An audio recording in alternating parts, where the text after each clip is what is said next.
Monsieur Redah Madouri, bonsoir, comment ça va? Ça va très bien, mon ami. Et toi, comment ça boum? Ah, super, Ça, super. Oui, nice, man. Nice to see you around, man. Nice to see you again. nice one, man. So, how's things? How's things? You're in London, I believe, yes? Right now, yes, I am. Yeah, I came Yeah, I back know you're about traveling the about. world a lot. That's good, man. Well, you know how it works, brother. You know how it goes. I know how it goes, man. You're busy man, busy man. That's good. Well, we had to keep busy. We had to keep busy, especially after this COVID, period. That Oh year and a yeah, half, 2 years, it's been big crazy, So yeah, yeah, but so far so good, man. So far so good. Things are good. kind of going back to normal, I would say. You know what I mean? Yeah. Yeah. Have you been So have you far so been good. busy during the COVID and everything? Not really, man. And Yeah. well, I had some personal issues as well because I don't know if I told you or not, but I was diagnosed with cancer. Oh shit. And yeah. And well, that period, I mean, it's been 2 years. I mean, bloody hard 2 years for me. I mean, Well, for myself. And shit, that's I'm but sorry to hear so that. far so good. So You far know, so good now. Yeah. you know what? I understand you because I've been battling with my health for the last 5 years now. I got some sort of autoimmune problem, and we still don't know what it is. The doctors are freaking clueless in this country, Yeah, especially man. the NHS. You go and see the NHS; they don't know. I've done so many tests, and every time they're like, "You're fine, you're fine." But I got a lot of fatigue. I get ill quite easily. I can't train the way that Oh. I used to. I read that I used to train 3 to 4 hours a day. I used to fight in Thai boxing. I used to do a lot of things. And right now I still train, but I can't train the way that I used to train because I get You ill. see, Yeah, that's the thing. there's another thing, man. The age is catching us. You know what I mean? I don't know how Yeah. old you are, but I'm you know what I mean. 35, bro. But Do that's you know another what I thing. mean? Yeah, true. That's true. That's true. Well, Okay. how it goes. Reda, do you want to tell us a little bit about yourself, like a short introduction, who you are, where you've been, what you've been doing, and then I got a series of questions for you. All right, cool, man, cool. What I do? I'm a security consultant, risk management, and an executive protection specialist. And I put specialist between brackets because that's exactly who I am. Not only certified and deep, but I'm licensed, but I do have the backup. The experience behind it. Hmm. And so basically, my expertise is in close protection operations from low to high risk hard environment and counterterrorism because I did Georgetown University. I've got some degrees from Georgetown University regarding Yeah. that, and yeah. So my thing is close protection operations from low to high risk threat environment. Yeah, Nice, just interesting. put it this way. Just put it this way. Not too much into depth. You know what I mean? Yeah, no, that's good stuff. That's a very, very interesting job. I started to delve in it slowly since last year. I got certified myself last year. I've done a few tasks so far, not too many, but I've done a few, and I was lucky enough to look after Ronaldo I've last year. seen those pictures. I've seen those pictures of you with him. Yes, I Yeah, that did. was good, right? It looks good on the Good CV, one, but man. it's nothing compared to you. I've seen your CV. You got so many Man, celebrities. You got so many pictures with celebrities. It's crazy. my brother, I'm 50, almost three, almost now. So Yeah, I got 35 plus years, in this field. So yeah, over the years, I mean, we come across a lot of very famous people, of course. yeah. But that's not it. When you speak about cross protection, I mean, it's more about what I'm gonna say in this interview, my friend. I prefer to put it from the very beginning to put it out. Yeah. Maybe it's not a fact what I'm gonna say, but it's my opinion, okay, about Sure, the man. job, about the way you work, about the way we do tasks as well, because different teams, different people, different ways of doing things. So, in my opinion, these celebrities, at some point, it's more about babysitting. I tell you the truth, man. Oh yeah, yeah. Because oh man, because Oh yeah. I know. You need to if have we the right talk about bottle of water, the right water. You need to have an umbrella in the car, the charger, the phone charger. You need everything. Otherwise, they're not happy. that, exactly what I'm talking about. You see, is this close I protection? know. I mean, it's part of the job, all right, fair enough. It's part of the job, but this is not it. You know what I mean? Mm, So when you start doing, I mean, proper tasks, then you think, mm. oh boy, your training. Well, I'm not bragging on SIA level 3 BTEC stuff. Yeah. Not at all, because you have to go through that if you want to get licensed in UK to work as CP. Yeah. That's not the issue at all. But man, when we talk about CP, proper CP stuff, believe me, man, it's day and night. Believe me on that, It's mate. not as glamorous as people make it to be. It's not like in the movie. There's a long time standing on your feet, a lot of observation, always head on the swivel, like formation, like diamond formation, square, open, close. Like emboss, deboss. It's just crazy. Operational tasking brief, all that, the PowerPoint presentations and everything. The whole thing. True. There is so much behind the work of CP that people don't see. They only see the tip of the iceberg when we're out with the clients, True. Yeah, so driving nice cars and in yachts or nice hotels. Man, that's maybe not even 2% of the job itself. But I'm very glad you actually mentioned right now. You did mention the presentation on PowerPoint. The operational tasking brief. Yes, very important. You see, even you go to States, United States, even States, they don't do that. I mean, they don't. When we come along, with this way of doing things, they loved it. So a lot of them are using it, because when you present the mission to your client, principal, pick a point, drop off point, or the whole thing's there. Route, the whole thing's third route, like chase vehicles, like SAP team, personal security, Pete. Correct. Oh, man, it's crazy stuff, man. A lot of things. And about the convoy as well, the motorcade and stuff. I mean, there's so much which you don't take, we don't even think about, you see. Once you're on task, you just feel that something is missing. What I'm doing right now is not right. It's not that effective. And it's learning process in the other day, as we'll be talking about. It's learning process. So there's no bad experience. There's just experience. Bad or good, you always learn from it. Always. There's no failure, only feedback, innit?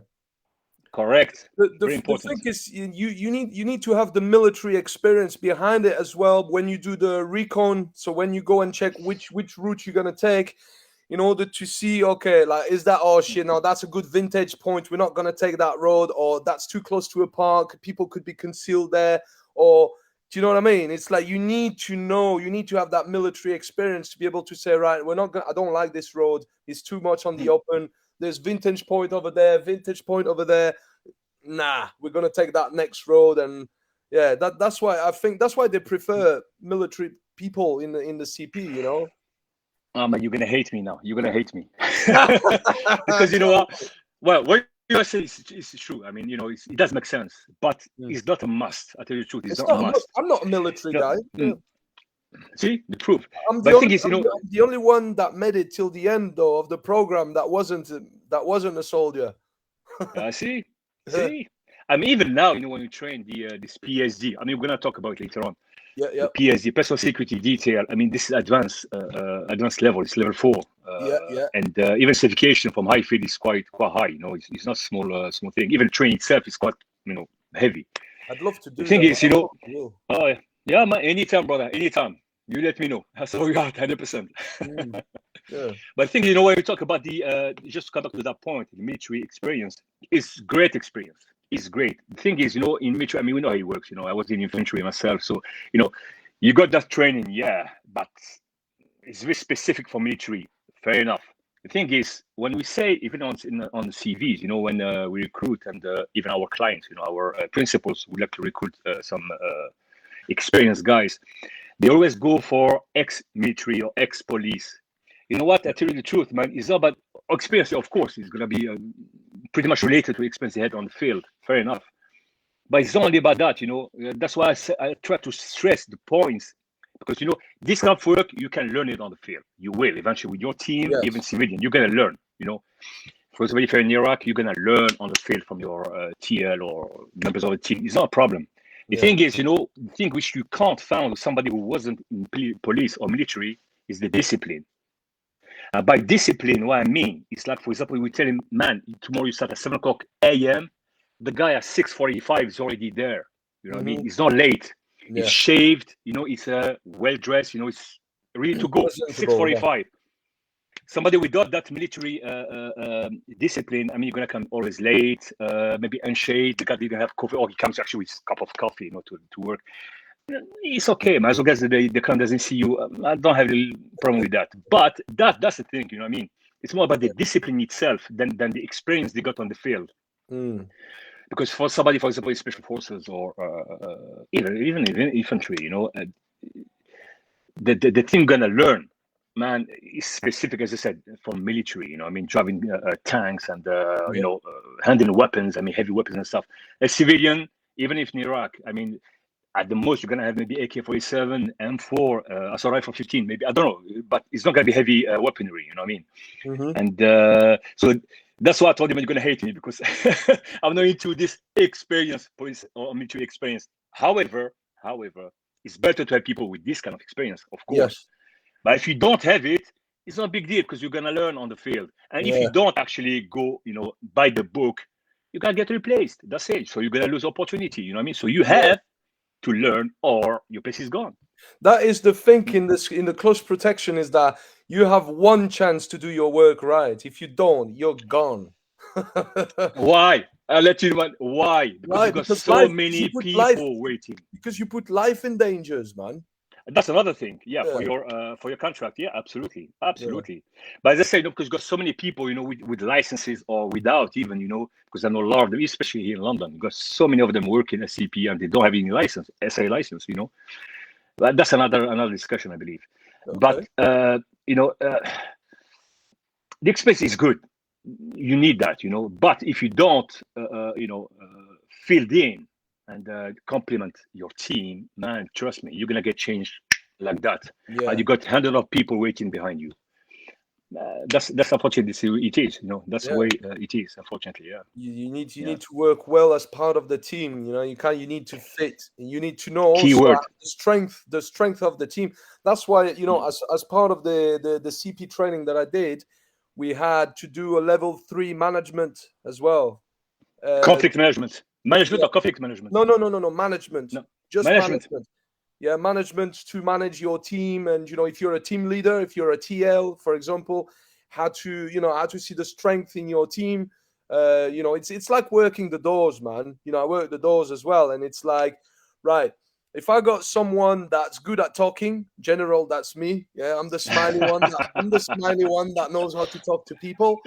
And then, you know, good cop, bad cop. There is my colleague that will come and just deal with people if need be. And I deal with people as well, but I'm much more patient.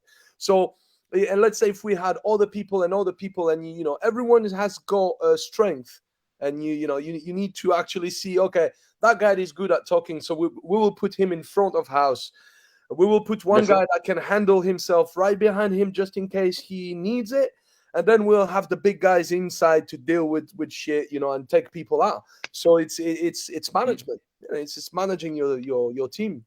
Tell you again, what, keyword here is teamwork. Teamwork makes the dream work.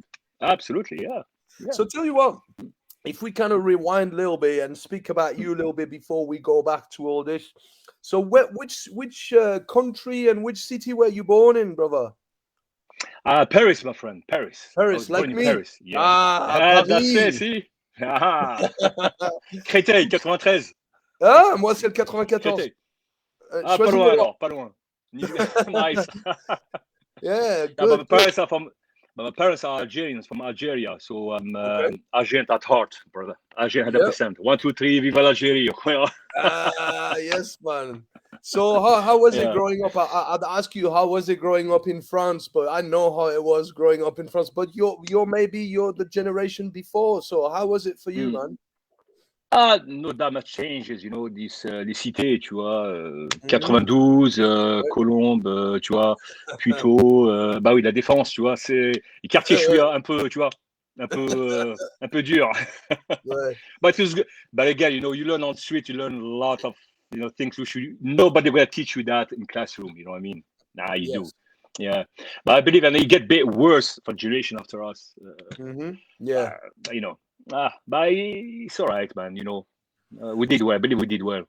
Yeah, man. But why they actually? Because you know what? After my military service in Algeria, I did 2 years in Algeria. You see. Okay. When I came back, I joined the called GIPR, le groupe d'intervention et protection du réseau of the RATP. They used to call us les Rambo du métro, tu vois. Well, because at that time it was a lot of issues, a lot of very bad issues in the underground, Paris underground. Yeah, yeah. Oh yeah, oh yeah. I remember So my father was working with the railway police at some point as well.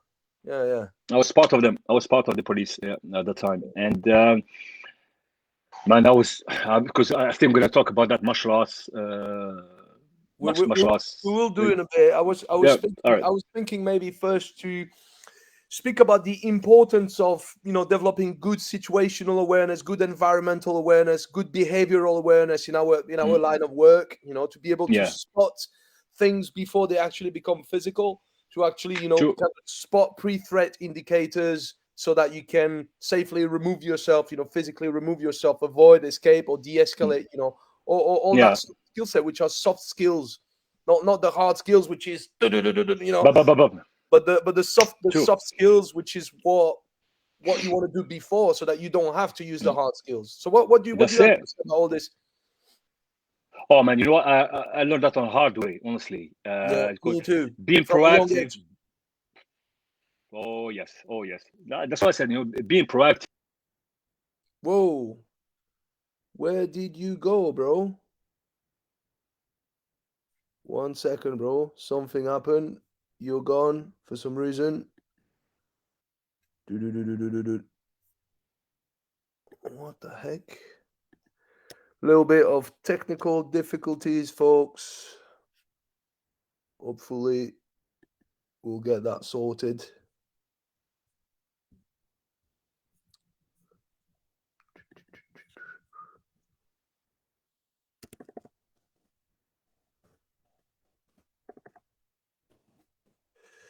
Well, let's wait for Mr. Redah to reappear. I don't know what happened. Maybe he's computer fried. Who knows? Maybe. I'll just send him a message, see what he says. He's not seen it, so perhaps maybe his computer has got some issues. I don't know. It just went. Oh well, let's have a cup of tea.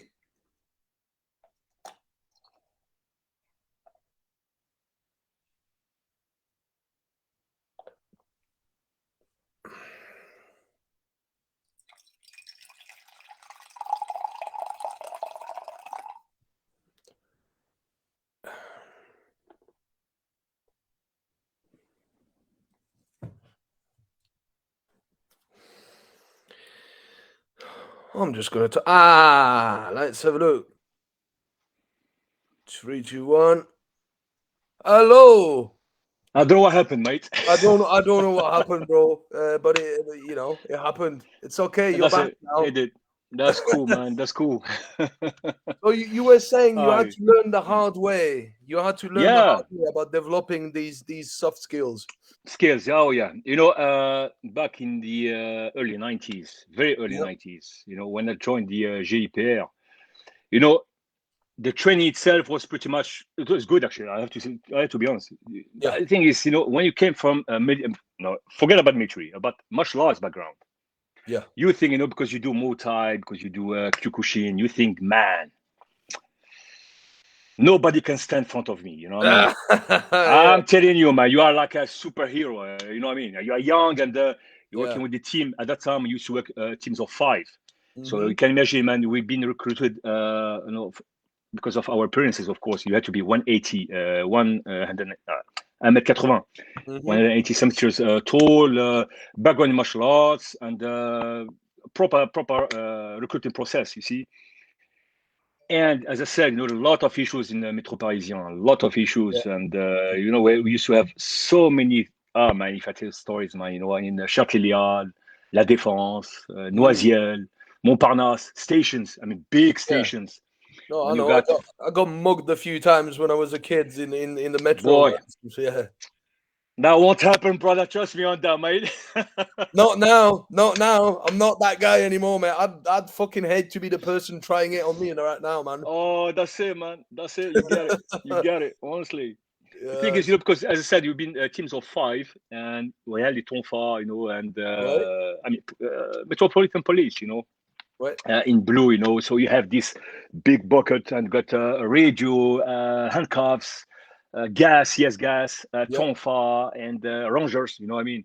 yeah, yeah, My brother, when you got a team in front of you of, I don't know, maybe 20 of them, with dogs, Red Bulls, bloody hell, Pitbulls, Rottweilers and stuff. Man, trust me, man. It doesn't matter if you had 10 done in I don't know what Kyokushin and stuff, man. You know what? You got a team of 10, 15 with yeah, dogs. Bloody hell, man. Excuse my language, but you shit yourself, bro. You yeah, know what I yeah. mean? Like you 1 minute in the street is worth like 10 years in the dojo. You know? Man, it's unbelievable. And then you realize that, because I used to come home. I mean, we used to have a lot of fights. I tell you the truth, man. I won't Yeah, lie to you, man. Because at that time we've been told by the it was from government at that time, because we had, if I know the word in French was, il fallait reconquérir le territoire. This is how bad it was. This is how bad it was. Strasbourg, Saint-Denis, Bonne Nouvelle. A hmm, lot of these toxicos and drug dealers and stuff. I yeah, mean, we had to clean up the whole area. So it yeah, took us about 6 months, and a lot of teams all around Paris. I mean, we did what has to be done. You know what I mean? mm, A lot of il y a eu beaucoup de bavures, c'est sûr, mais mm, mm. we had to do it anyway.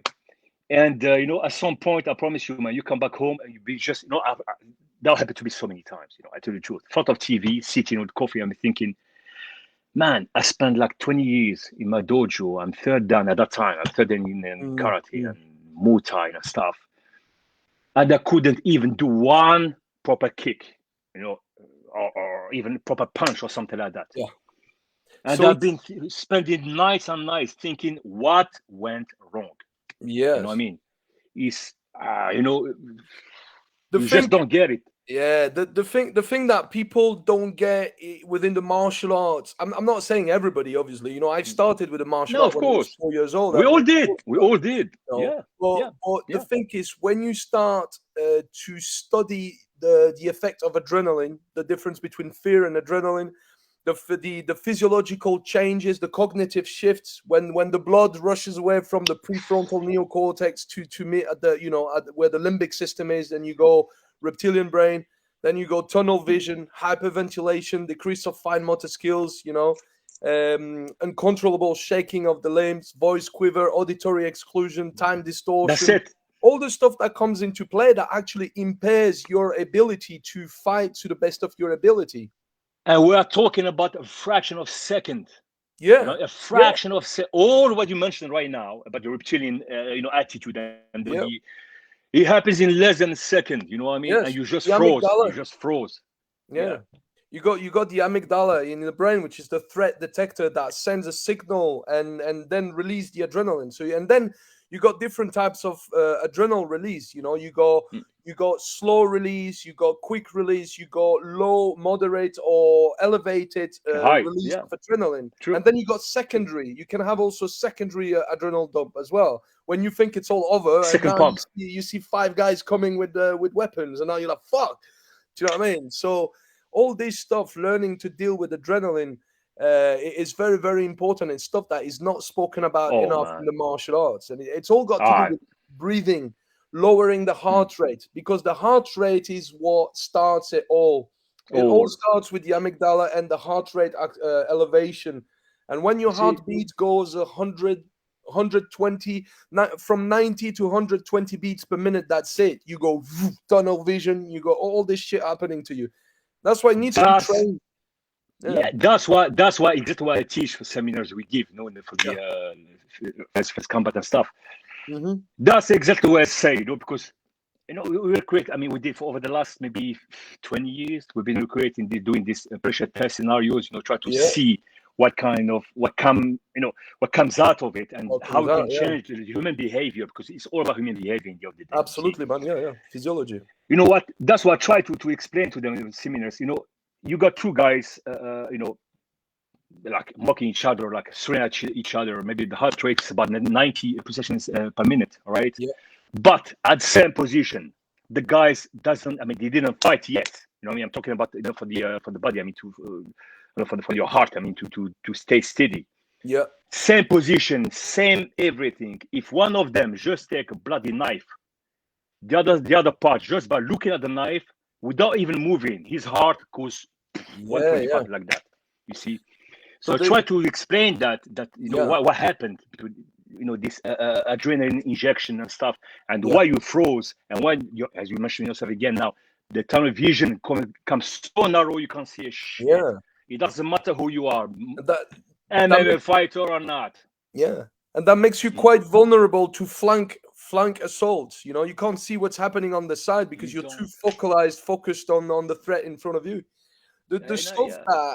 the stuff that we teach in combatives in order to deal with this sort of physiological response is to lower your heart rate, to find a way to lower your heart rate in order to regain cognitive Mm, function and in order to regain motor function to a certain degree, anyway.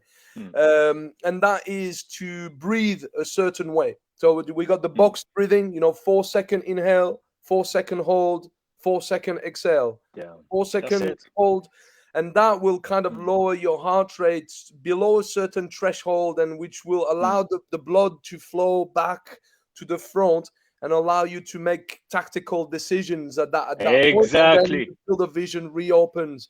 But this is stuff that is Better not is it. spoken about enough. That's the stuff that in the martial arts you don't speak about that No, stuff. And same like see, you, that's eh? yeah. No, Well, please, please. yeah.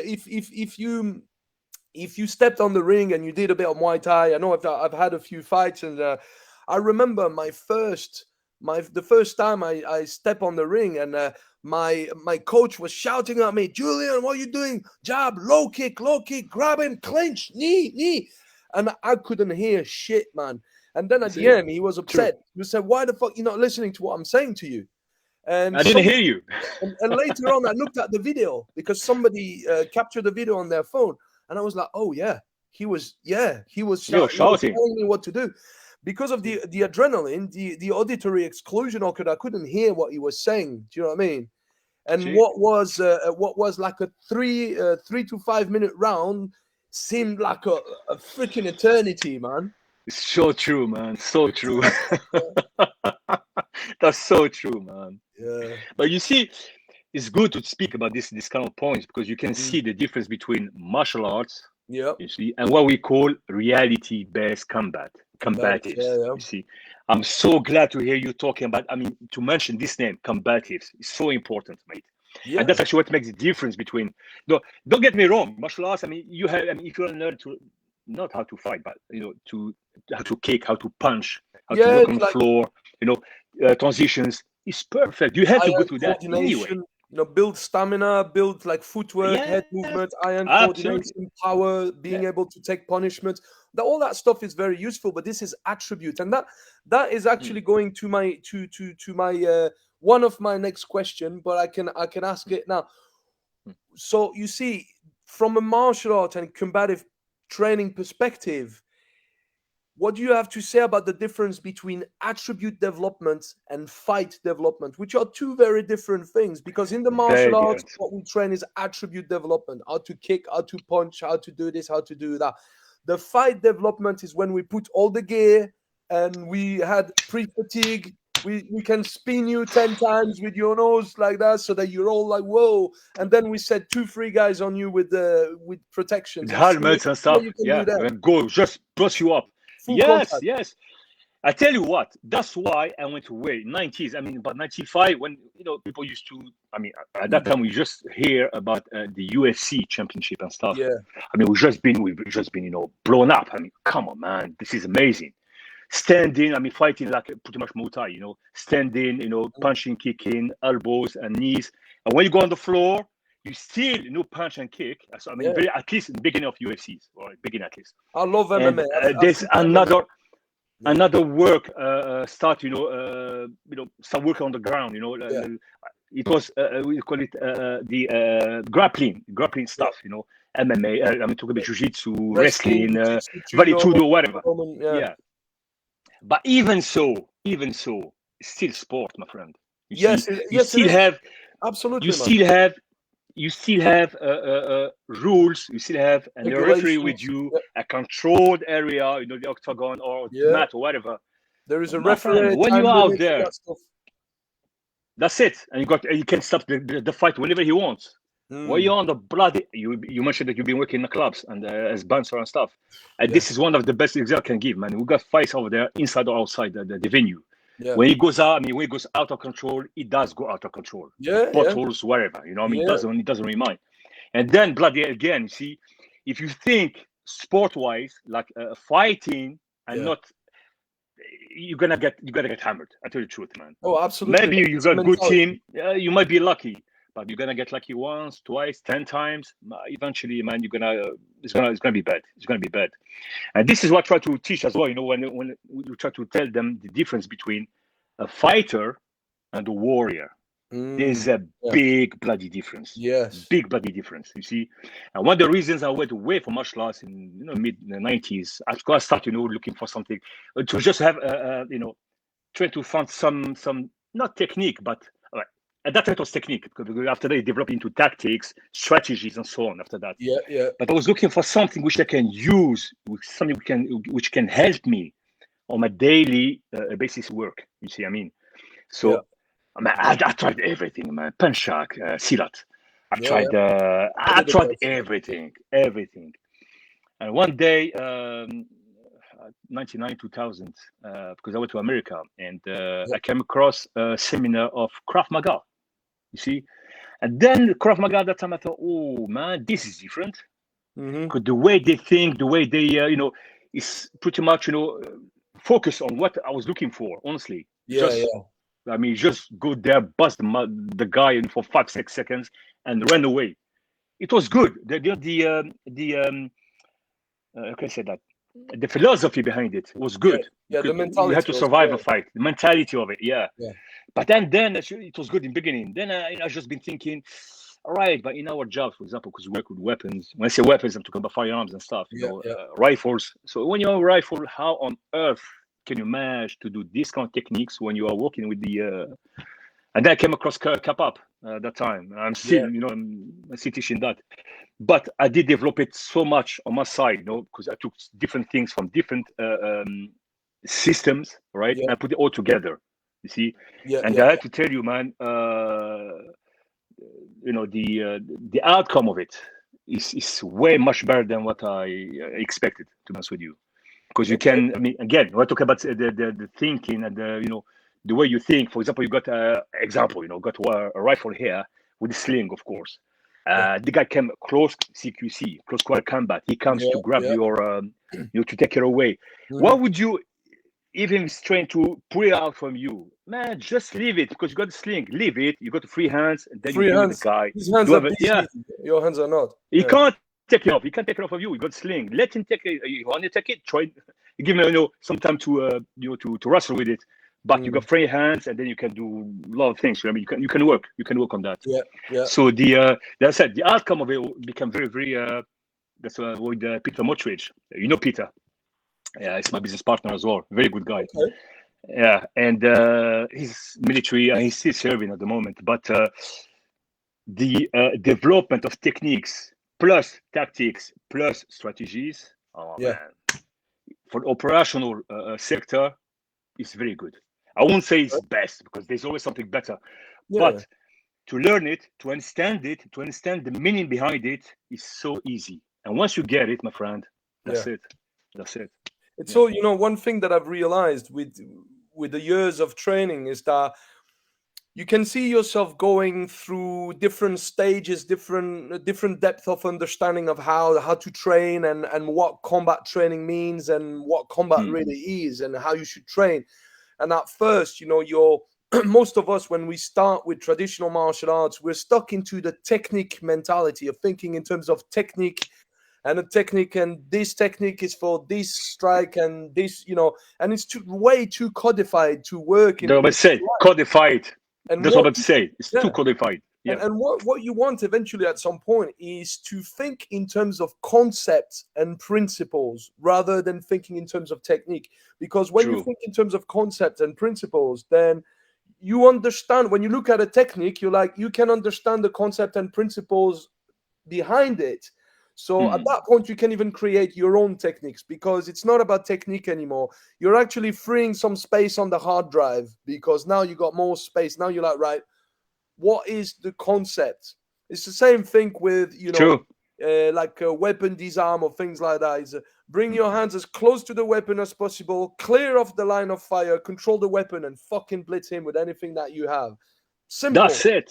That's it. That is Hit first, hit hard, and hit repeatedly. That's it. Until the threat Simple is as done. that. It's done. That's it. And then you press something else or run away or whatever. True. That's exactly it, my friend. That's exactly it. That is the mindset in combatives, So, working as a close protection operative, just a little glamorous question like this: How many celebrities? What's the most popular celebrities that you've been looking after, man? Oh man. I've seen a lot of pictures. I've seen Madonna. I've seen. Mike Jagger. I've seen quite a lot of people with you, man. Man, I did. I mean, not bragging and not, No, yeah. You know me, I'm very down to earth, man. But I can tell you, man, I did work with pretty much not all of them, but a big part of them. Hollywood, especially. Yeah. Ah, man. You name. Honestly, you name it. Have you worked with Stallone and Bruce Willis?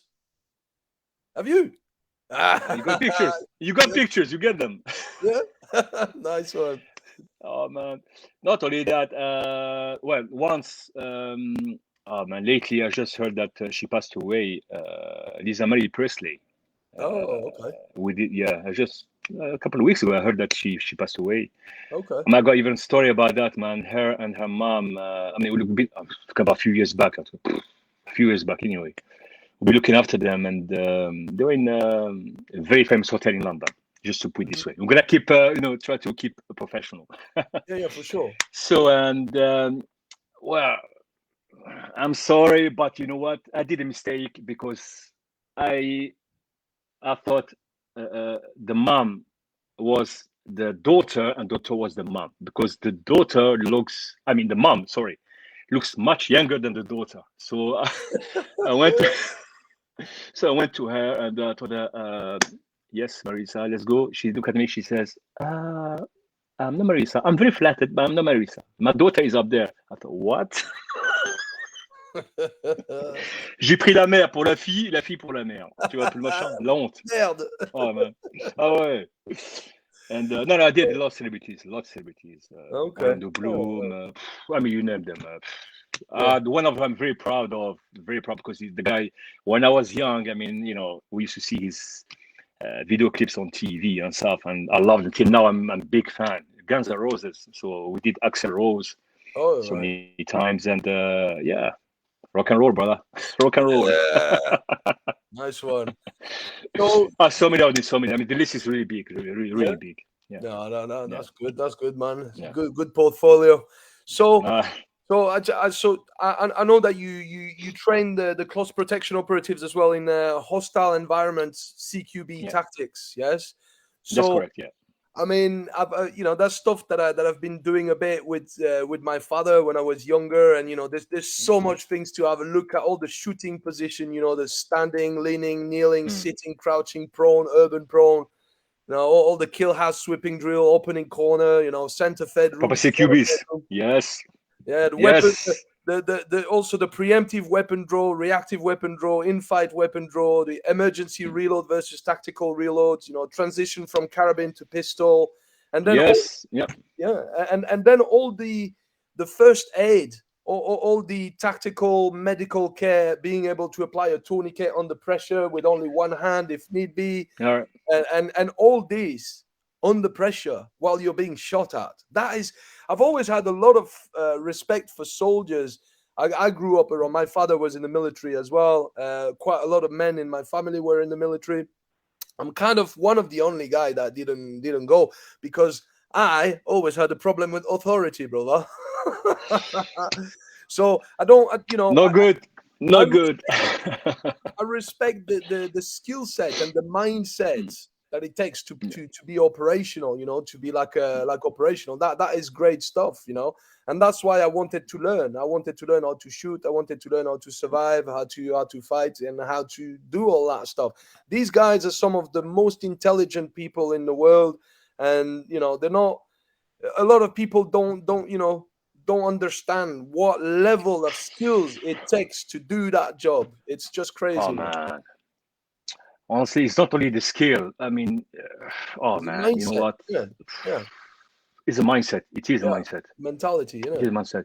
You see, earlier we'll be talking about teamwork. I promise you, if you don't have a good team and good understanding between each other, so everybody knows what he's doing and everybody can replace whoever is doing what, whatever, Yeah, to replace each yeah. other, it's going to be hard. But it's a It's like, lot of work, brother. It's a lot yeah. of work. It's like you You'll be should talking know the about work of your superior and the guy below you and left and right. You should be able to replace them if they get killed. 100%. I mean, not killed, but at least, injured, let's put it this way, because Injured. in the Yeah, killed yeah, man, because you have to drag him later on and stuff. yeah, But you can, but TCCC, I mean, tactical casualty care yeah, is a lot of work, brother. And yeah, as you mentioned, under pressure, and it's oh man, it's to the case it's easy to apply it, yeah, for the arms or for the legs. yeah. Okay, no problem. But you got a bullet inside the chest, for Like example. chest seal, yeah, like chest That's seal it. and stuff like that to install this. Yeah, this is So you hard have to work. you have to have all your kit with you. Yeah, Again, you have to know what the hell you are doing. And yeah, the very good point, because you talk about the pressure, brother.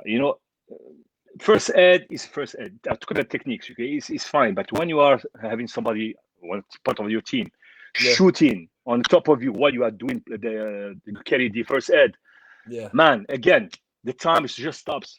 The yeah. time stops for you. Couple seconds is like you spend there an hour. It's Mm, unbelievable. And that is other things, because the emergency bleeding. We got hemorrhage. I mean, we got yeah, so yeah. much blood coming out and stuff. Yeah, It's we do provide this kind of training, yeah, and but I'm telling you, man, it's low work. It's low work. Now, when I say low work, not only this part, because the whole training, for example, for PSD, we're talking about 6 days, but so heavy, you got so much yeah, things to go ahead. And for the training, because you'll be talking about CPO training, fair enough, CPO training is cool. But when, at some point, I mean, if you want to do some missions, I mean, much more interesting than yeah, babysitting, you're gonna have to do for this kind of training, for kind of update of your knowledge, yeah, upgrade even your technique, your tactics and stuff, because there's no way around it. You have to. And now, even in Iraq, I've been there last March. okay, We've been in Erbil, and from Erbil we went to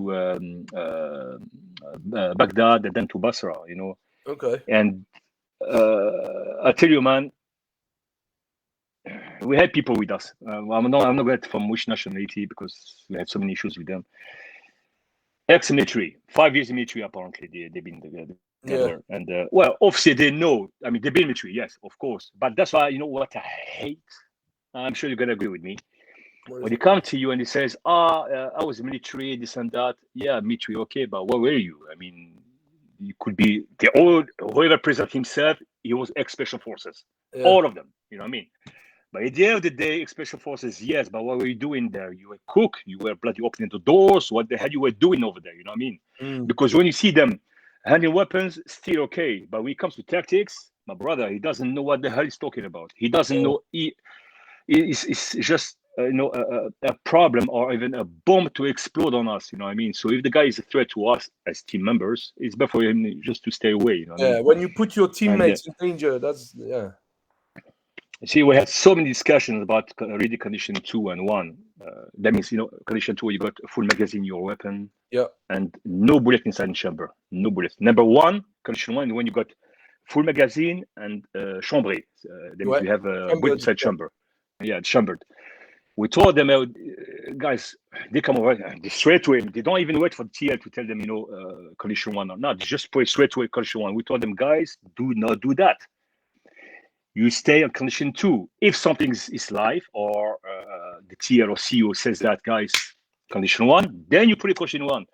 No, in our country, you always work this way. I don't give a damn flying monkey, man. Just mm, for safety reasons, and yeah, only for safety reasons, ready condition too. You see, earlier we'll be talking about the discipline. Man, you have to listen to your tier or Absolutely, your, man. Especially when you you have have to. firearms. You see that, Oh man, there's a lot of between the Americans and the Russians, the way that they do things with firearms. And I mean, in here in the UK, we don't have firearms, but I always train my dry fire drills. I always did my mag changes. I always continue to practice all that good. stuff. But the Ah, thing, you must. yeah, of course, it's stuff that if you don't do it, it just goes away. It But goes. That's it. the thing is that, so you get people that are actually working with the firearm chambered, and they go from access to safety to shoot, and then you got people that just train to kind of access cork and that's, yeah, some people like that, See, some people like the different, but then you get people shooting themselves in the belt, and because ah, I so. believe I've got stories. I've got stories, man, to I tell you believe you about do, man. this. I I've do, heard a man. few from my Believe. father. I've Oh, heard a few from quite a few people. Yeah. that's the thing. So we try to explain them, man. Come on, man. From as you said, even from your holster, on Hmm. the move. So you cock your weapon and you start shooting. Okay. So how much time it takes you from, even if you are in condition one, bullet inside chamber, from here, boom, and from here, boom. It doesn't take. There's no difference, if any. Actually, there's Yeah. no difference in time. There isn't. Yes. So I You prefer just to keep need to it work. condition You two. just need to work this movement as you get the That's weapon, it. like clack and extension. That's it. Yeah. That's true. You'll be talking about the Russian or Americans. I tell you the truth, man, because I had the opportunity to, to train with both of them. Yeah. And Allah, I tell you the truth, man. This is my opinion. Again, Sure. maybe it's Sure. not Go ahead, fact, man. but my opinion. The Yeah. Russian way, man. I They're love it. crazy. I They just do love it. anything they want. I love it. I love it. Either rifles or guns is so simple and so effective. You see, no, pas de blabla, pas de chichi. Tu vois, just Hmm. straight to the point. Franchement, excellent. I love it. The Like the Russians. butterfly. I never. They teach me that the butterfly. Just put Yeah. your finger here, Yeah. pop, Click. tack. That's it. Yeah. Tack in your hand. You don't have Click. to. Click. It's amazing, amazing, Yeah. amazing. And so we Mm. are there on target. It's about this is techniques anyways. There's so many ways of doing it, but I Of love it. I course. just love it. You see? Yeah. Yeah. The, Yeah.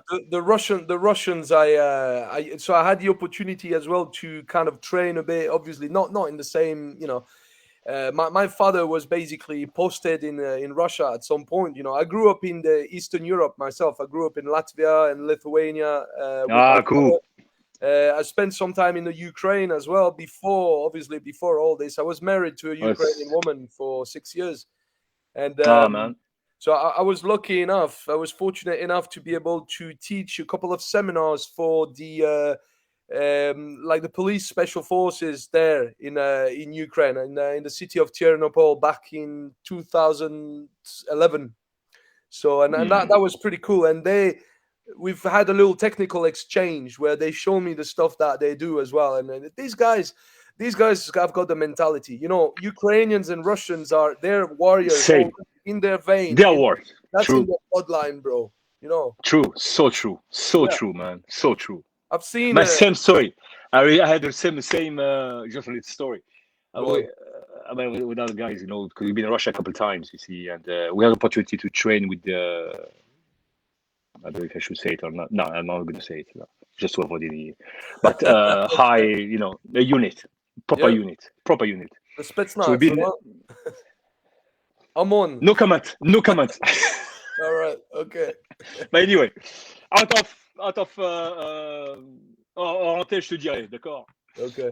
Et bref, so we've been invited, to honestly, I don't know if they do that all the time, but we've been invited to join them, for an exchange. So Yeah, we've been technical over there, exchange. exchange, and of course, when it comes to CQC and ECQC, extreme close quarter combat, Yes.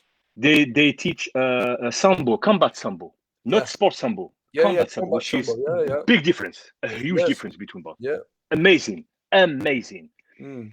And then we especially when it comes to disarming weapons and stuff, we showed them a couple of things. Man, we came, as students to learn. 2 days later, we'll be teaching the whole body units. Yeah. 2 days later, we'll be teaching the whole units, man. Unbelievable. They loved it because, They love again, it. but they love to learn, especially Yeah. something which is new for them. Because, you know, it was a guy there, I would never forget that, man. The guy does Sistema. Yeah. When I saw that, I thought, what the F is this? Yeah, And Vladimir because Vasiliev. I mean, it was created by Alexei Kadoshnikov in Russia back in the Mm. after the Second World War or something like that. It's a very biomechanical martial arts system.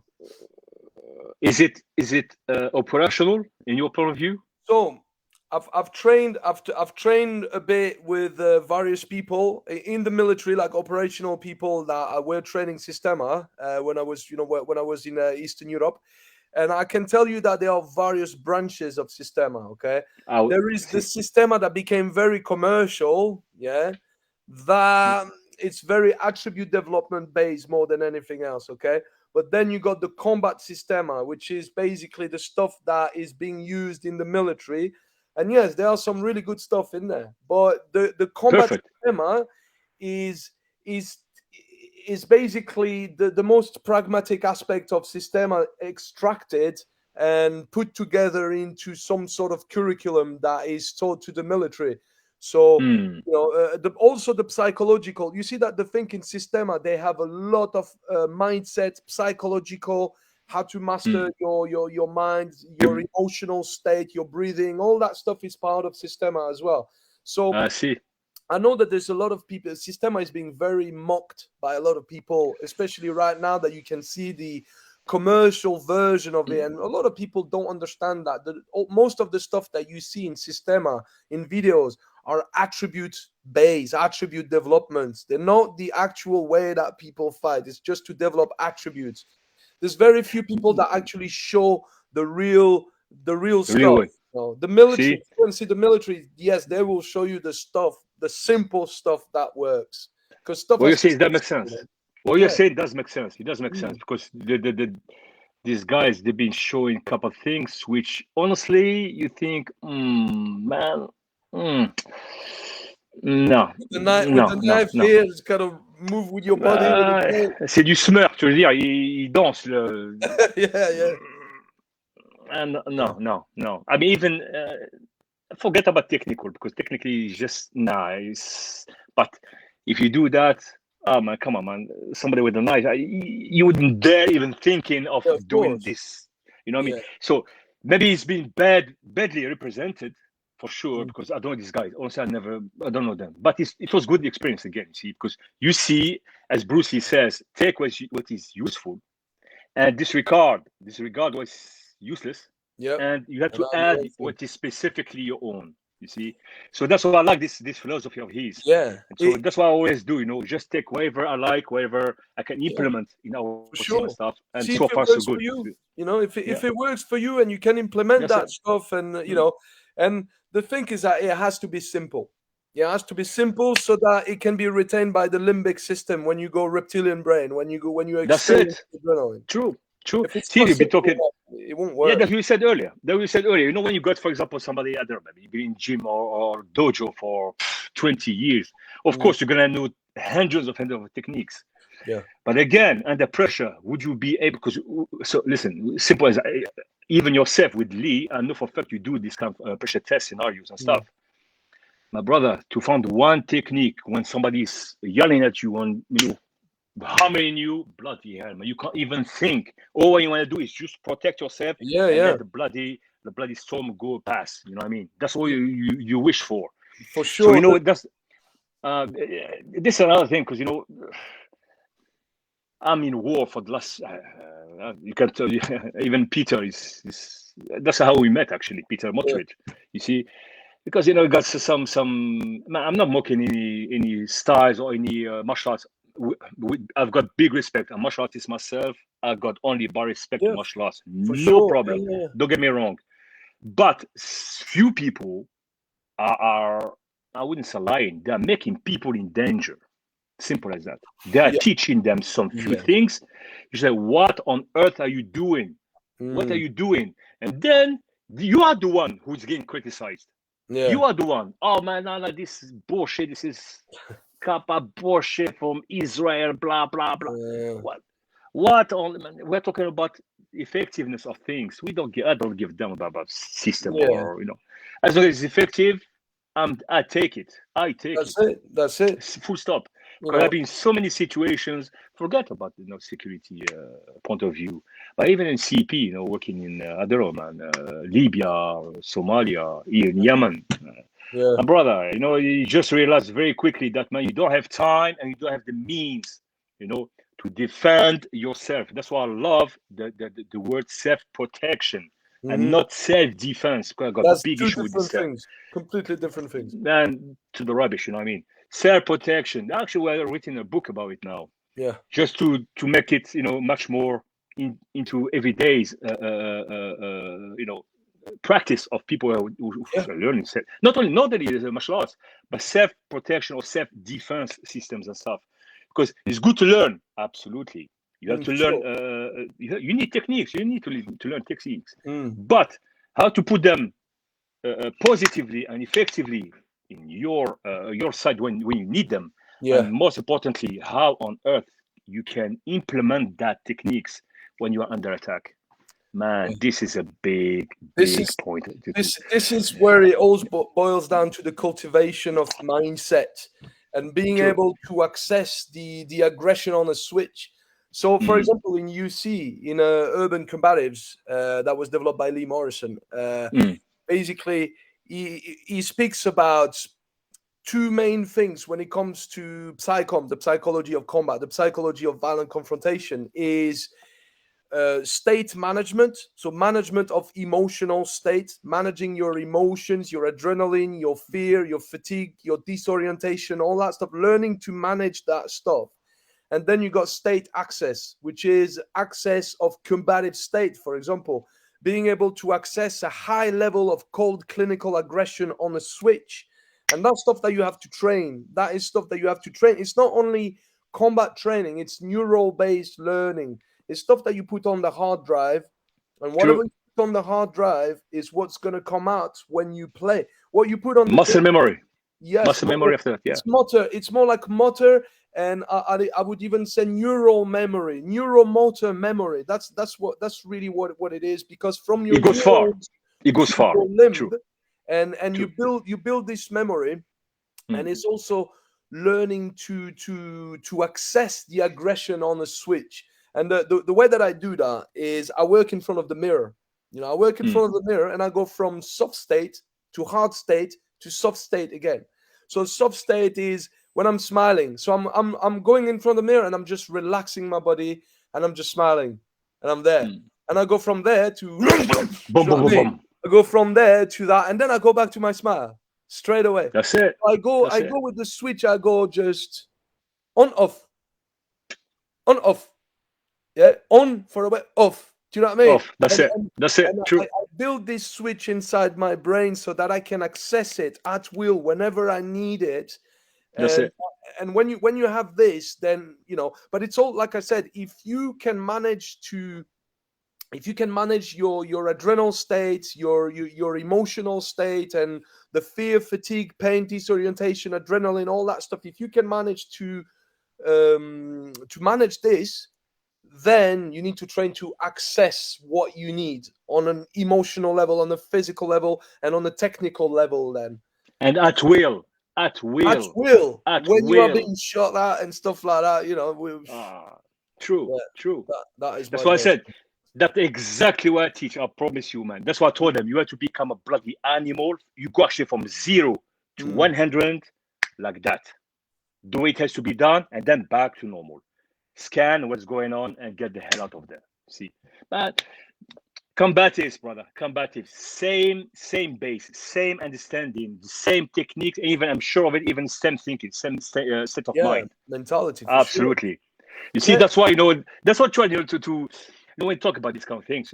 That's what I try to tell them all the time. Don't focus too much on technique. Karate, judo, jiu-jitsu. Don't focus too much. You have to learn. Okay, fair enough, no problem. But the base of the pyramid gonna be the mindset. Yes. If you don't have the mindset, forget about it, mate. Yeah. Forget about it. Simple. Even in terms of the skill set, you know, when you get people saying, "What's better, a karate punch or a JKD punch?" Ah, I'm like, just fucking hit him man. in the head, would you? That's it. It doesn't matter. Even with your shoe, I don't care, man. That's it, man. That's it. Let's You have to hit. That's what I said earlier. Hit first. Hit yeah, hard, and you have to hit repeatedly, preemption. over again, 5, 6, That's 6, it. and just that's it.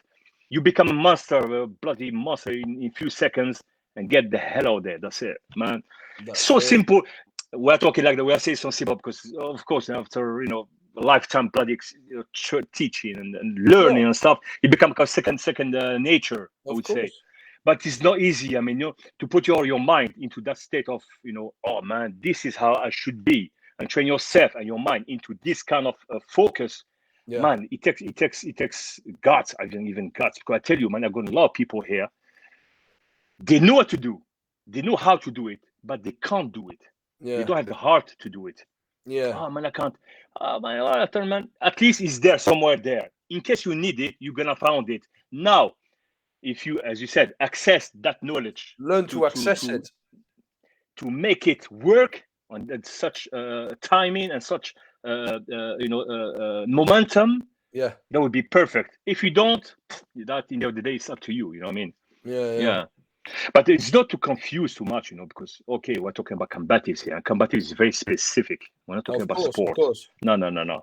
It's very, I would say, even I'm not even getting into operational stuff. I mean, because this is for professionals. But when it comes to self-protection point of view, this is the angle you have to look at it. So I believe so. Oh, for sure, man. I transitioned from martial art to combatives quite a while back now, and there are still martial arts that I still practice to this day as my attribute base, and this is Muay Thai, Jiu-Jitsu, MMA, and weaponry. But I don't really do the traditional stuff anymore, man. Not after combatives. After finding combatives, I don't really want to go back to the traditional stuff, man, because I think because you're not, because just you're not interested in that part or that option not anymore. anymore. It was good for a start. I'm not putting it down. That's how I started. It's great. It's great to develop attributes, as I said, But in combatives, you will, from day one, you will learn the most deadly stuff that will take you 10 years to learn from a to master. martial art. So true. I'm not even sure that you're gonna get access to that kind of knowledge. It depends. For example, Lee Morrison, if the teacher likes you. That's another thing. That's another thing. That's true. That's so, true. what would like little personal question? What's your favorite rifle? What do you like? What do you like to fire with? All of them, but my favorite one, AK, brother. AK. I'm a big AK fan. 7.62, yeah. That's it, my man. This is the ammunition that will go through anything. Oh boy, that's amazing, man. Yeah. I mean, I like the AR-15 as well. I love it. But lately, it was new for me because I never actually got in my hand a SCAR. Oh, SCAR, the SCAR rifle? Yes. With the magazine. And that was. It's got the magazine at the back. Yeah. That's it. I mean, they're different. But they're beautiful, man. Yeah. They're nice. They're good. But I was so surprised to see that actually 7.62 or 5.56 works for both. Both works. I was shocked. I was shocked.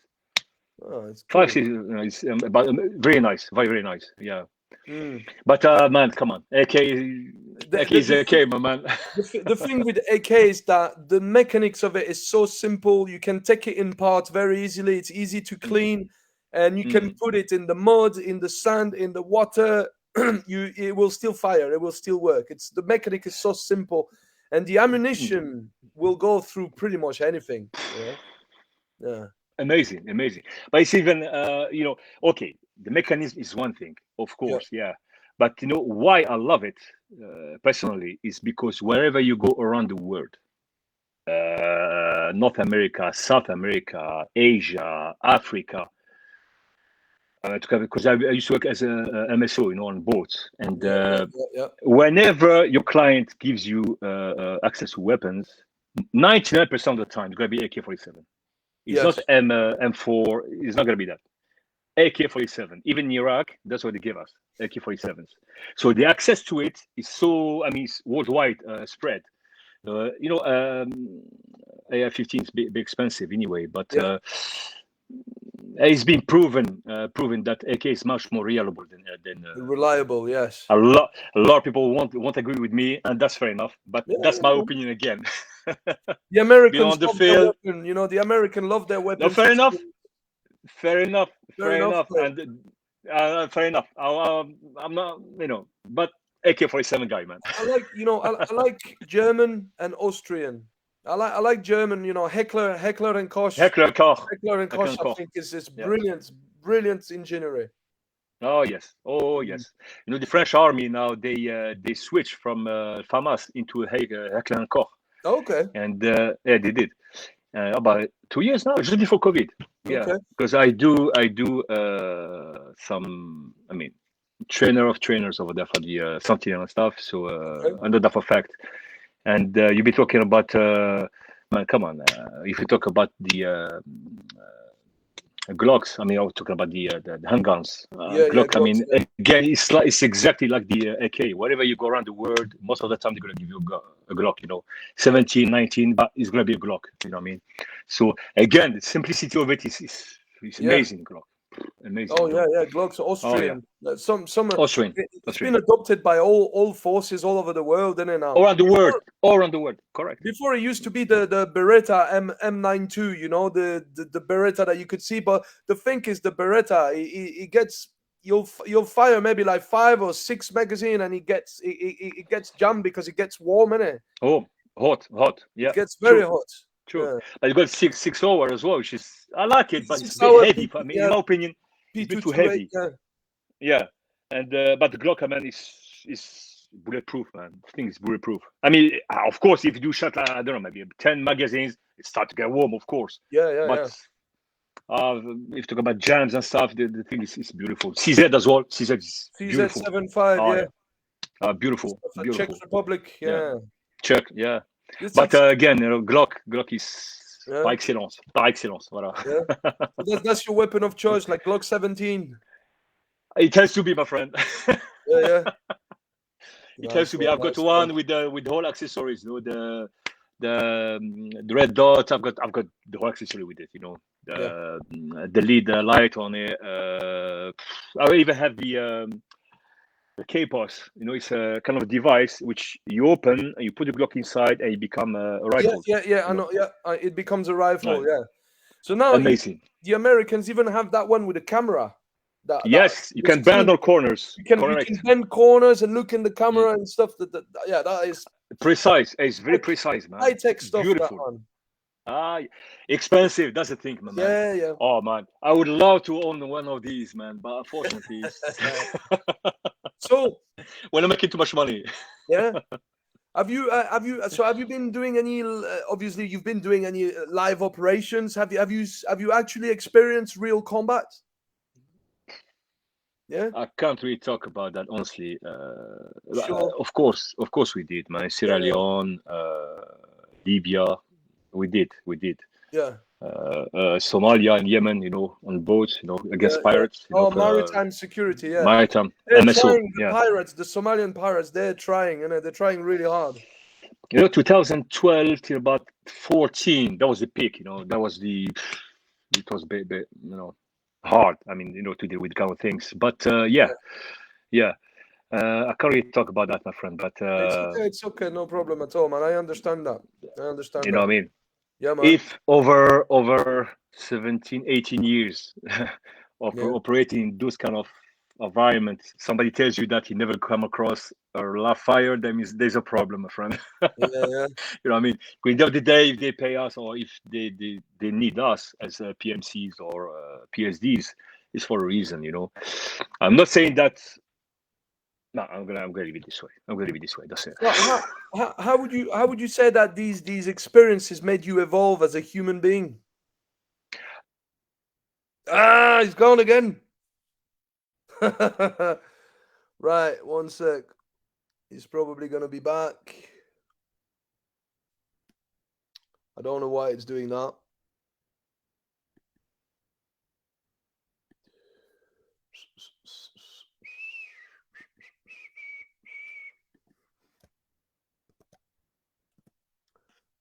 I don't know. It's weird. It's weird. You're back. You're back. One sec. 3, 2, 1. Boom. You're back. You okay? I don't know if it's my computer or yours. I don't know. I mean, yeah, the most important is we managed to get you back every time, which Yeah, is that's good. cool, man. So That's how cool. did how Yeah. did these experience obviously change you? How did it made you evolve as a human being? You appreciate way more our way of living, I tell you the truth. Yeah, Because, I mean, for example, you go to Sri Lanka, I mean, you see how people live over there. I mean, Syria as well, in Syria yeah, and stuff. I mean, these kind of countries, you appreciate very much, our way of living. But comfort. you try to help as well, at least mentally, Mm-hmm. but you appreciate what you have way way more. Definitely, there's no way around it. Yeah, but again, man, I'm into politics and stuff, but I tell you the truth, man, that's what fuck us up. This kind of politics, and Yeah, I'm not into uh, politics either, man. I never uh, voted, man. Never will. I don't play uh, that game. I we don't play. spoke about that already. I don't play that game too. I don't play that game at all, at all. Yeah, But that's where it is. You know what I mean? That's where it is because in the end of the day, when we've been working these MSOs, ships, yeah, obviously we've been protecting the world economy because so many ships which get raids by yeah, this. I mean, in the day we know what was going on behind the scenes. These yeah, multinationals being behind them and stuff. I mean, everybody knows that now. But it's big operations behind it, and this ransom which they've been asking for, when they don't get paid. I mean, it got a bit south. You know what I mean? And if you see the movie Expendables, one of them in the very beginning starts in Somalia. When they drop off some money, if you remember. okay.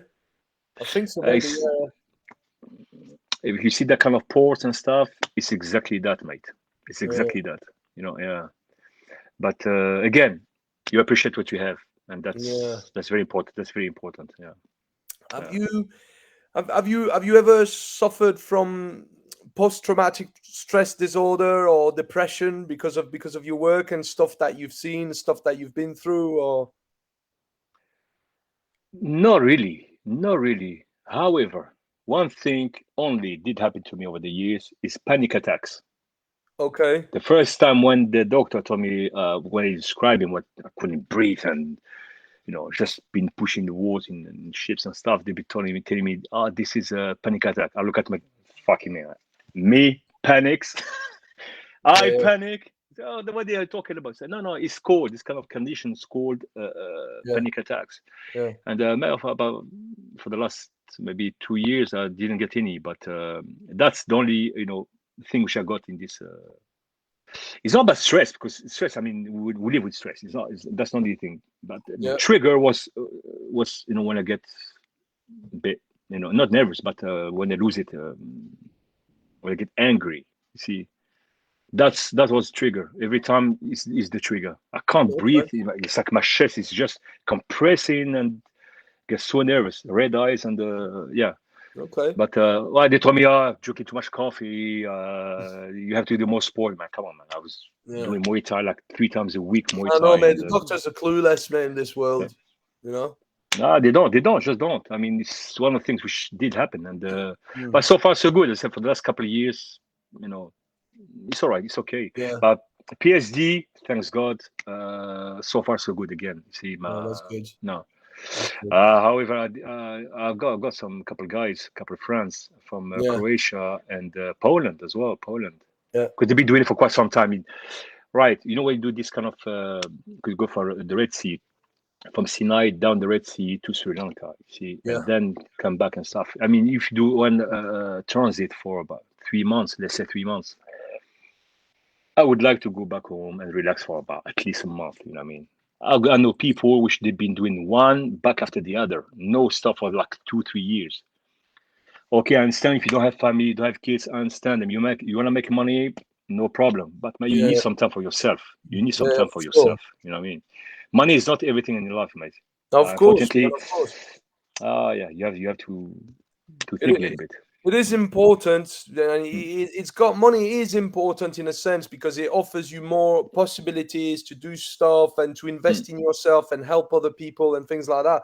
But there's a lot of people that have a lot of money that are just killing themselves. You know, like there's so many people out there with a lot of money. I tell you what, my housemate, the guy that used to live right on the other side of that door. Yeah, there's a room here. I lived in a shared house, and there is a guy that used to live there. Now his room is empty because they found his body in the river Oh last a week and a half ago.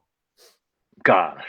Yeah, man. And he was very, very depressed. He was a very depressed guy. I was trying to help him. I remember I was spending time talking to him. He was not eating properly. He was eating junk food. He was not in the right mind space.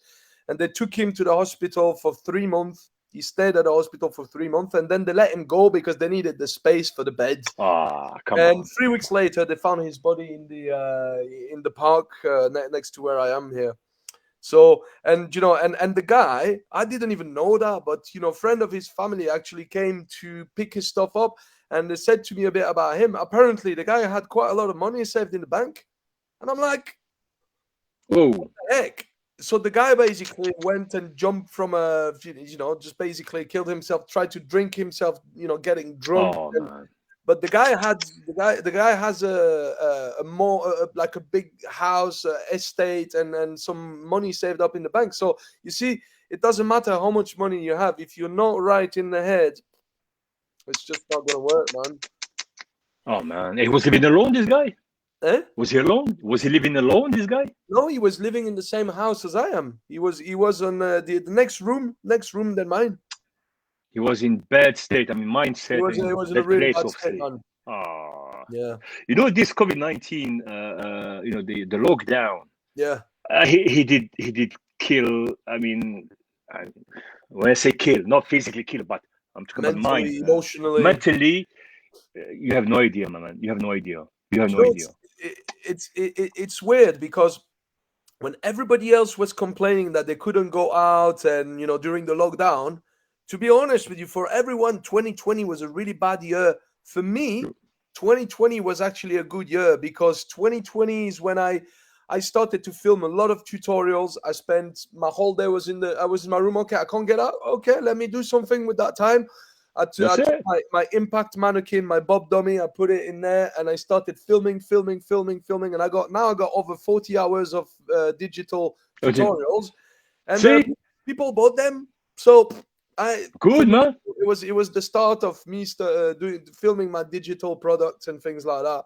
So Perfect. you know, Perfect. And the it's content, I about, have to say, man, the once again, it's content about you are filming mindset. is good. Mm, The content, your content is fantastic, brother. it Fantastic, is, man. honestly. I've Big thumb up. I've learned from the best people in the business. I agree.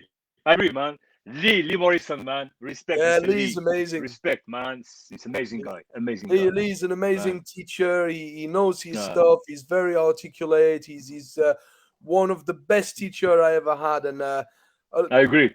I 80 agree. percent of what I'm teaching is stuff that I learned from the His man. stuff. You know, so See, so it's yeah, great. You know, see. definitely a great teacher. Hmm.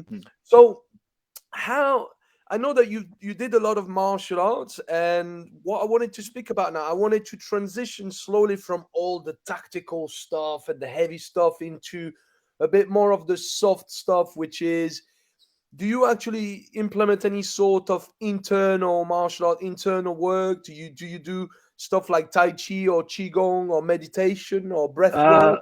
That stuff that you like to unfortunately, unfortunately not. I do not. do? No, I do not. I have to be honest. Okay.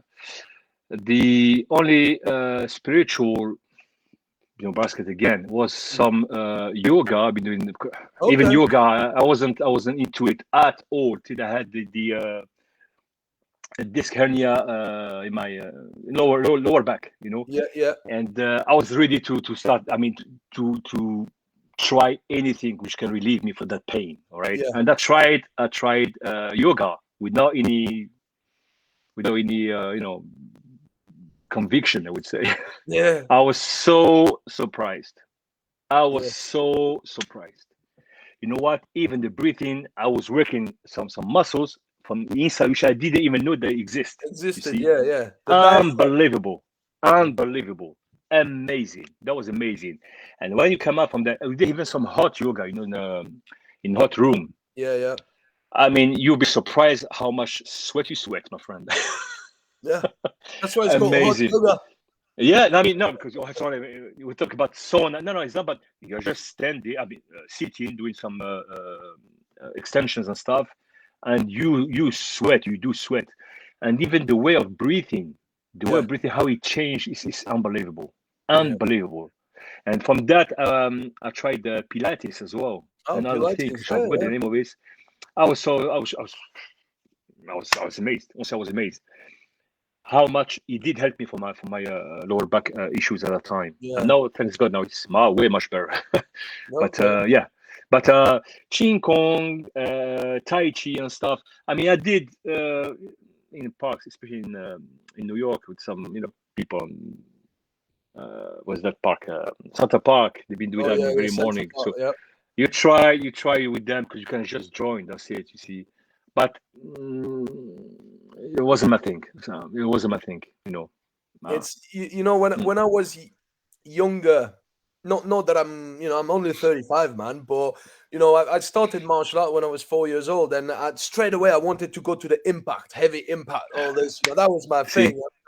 Violence, man. Now that I'm getting a bit older, and I've kind of evolved also on a mental level and on a spiritual level, I'm starting to look into it much more, and I think that I will be gravitating towards more like internal forms. Not that I'm All gonna right. leave the combatives. Of course, I'm always gonna continue to train to smash shit really hard and stuff like that. But I think that there is no yin without yang. I mean, you need Fair both. enough. You need both aspects, and I think that Yeah. internal work is definitely something that will allow you to stay young, to keep a young body and a young mind. You know what I mean? So Fair enough. Fair enough. I'm Fair enough. already doing a bit of that. I've been doing breath work for quite a while. I do different types of meditation. Obviously, it's very difficult for me to sit in meditation, like the traditional meditation where you are actually crossing your feet and closing your eyes and putting your fingers like this. For me, it's always been quite difficult to do that because I don't have the patience. You know what I mean? See. But I found other ways to meditate. I found other ways. The meditation is really when you feel that your practice, you feel free. It's like when I do some punching or when I do some slow flow drill with the knife and stuff like that. I'm feeling like I'm at one with the universe, like if I was like the waves in the sea, it's like if I was the sea, I see. and that is a form of meditation, and it's really beneficent for the mind and for everything, for the body. So I think that's really interesting stuff to get into. It's not for everyone. It's not for everyone, My way of chilling, going Yeah. away is to get on top of my Harley, my friend, and hit the road. That's it. You know what I mean? Yeah. You Hit like the road, I go away, man. That's you my drive best. you ride a Harley Davidson, yeah? I got a big one. I've got big, Okay. beautiful one. I saw some pictures. I will. Cool. I got nice custom. Yeah. I'm not, I'm not, I've never been like a big fan of motorcycle, but to each his own. But like, Oh boy, I've you know been what? You riding, try it I've once. been riding. I've been at the back a good few times. See, man, you try it once, my friend. You try it once. Yeah, That's yeah. it. It's like an injection in your DNA, brother. That's it. Yeah, man. So, Oh yeah. little have you heard about NLP, neuro linguistic programming? Is Yes, that we something that did. you use? I know I use that a lot for myself every morning for my personal development and also when I teach. So do you use that when you teach as well? Listen, the first time ever I come across that was with Mr. Mark Dawes. I don't know if you know the guy from NLP, from NFPS. It was to renew our because I teach close protection for the level 3 CPU and those supervisors. And every year we had to redo this refresher course, to keep teaching. Yeah. And he did one course of this NLP. And when I saw that, I thought I have to learn this kind of stuff. This I is have to learn great. that. This is amazing stuff. Amazing stuff. Mm. Amazing stuff. Just amazing. And unfortunately, somehow, because for different reasons, he didn't do. I mean, I think it was about twice a year he used to organize these kind of courses. Yeah. And then we've been hit with the COVID-19, so he didn't do it. But I would definitely get involved in that. Yeah. Amazing. It How to changed my read, life, even the man. body language It is does. unbelievable. How to read people even from outside. It's crazy, crazy, Yeah, man. crazy. The even the programmation for the brain. Yeah, yeah. I was shocked. I was shocked. I use I it was every shocked. day. You see, Scary stuff. This yeah. is scary stuff, man. Because just by telling him sleep, the guy get down. Yeah. What the hell? What did you do? No, it's madness. You see, What did you do? you see all Yeah. these papers behind me? Yes. You know, all that stuff. I mean, I got boards. I got a lot of things. All these are it's me applying my NLP. You know, all these are manifestation. These are like suggestions, basically. You know, affirmations, positive Suggestions. Correct. affirmations, powerful affirmations. Correct. I've been doing this Correct. for more than 10 years, man. I've been doing this since my spiritual awakening back in 2012. So yeah, Like I've been doing you have that to for teach me 11 that, bro. You have to teach me that, mate. I years. don't care, man. I come to you, bro. You have to teach me stuff. Yeah, man. Oh man, Sure. This stuff 100%. is basically how to program your subconscious mind via the way that you communicate to yourself. So basically, it's also being able to induce the right brain waves. You know that we got different brain waves. You got, alpha, delta, beta brain waves. And when you go alpha brain waves, when basically you are in between the sleep state and the awake state, Mm-hmm. So in the morning, when you wake up very early in the morning, the first 2 minutes when you wake up, when you are still half asleep, but you are slowly waking up, this is alpha waves. And when you get to that, this is when your mind is very receptive to suggestions, to affirmations. Oh, So this is in the morning when I wake up. I already put this program on route. I've done it for a long time, that now every morning when I wake up, straight away it goes in my head. I am healthy, I am wealthy, I'm happy, I'm successful, I'm powerful, I'm a genius, I'm a winner, do you know what I mean? that's it. It's all coming bam, Positive bam, bam, thinking. bam, bam, bam. And I remind myself also to be grateful. Like gratitude, the practice of gratitude is very, very powerful practice, Very. Oh, because it is.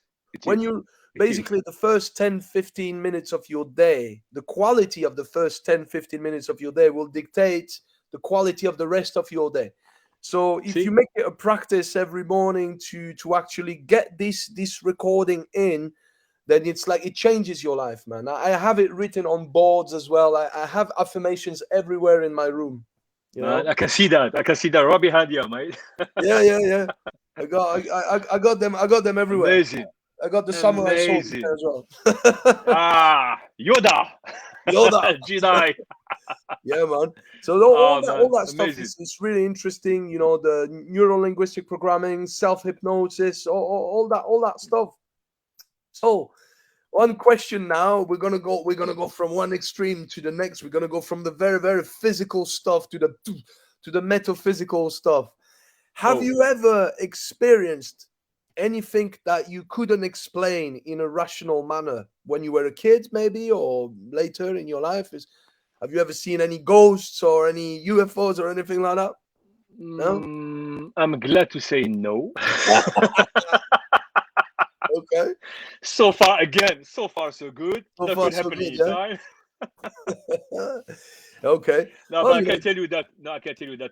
When I was in, as I said, because I was a cancer patient yeah. and I was in chemotherapy for.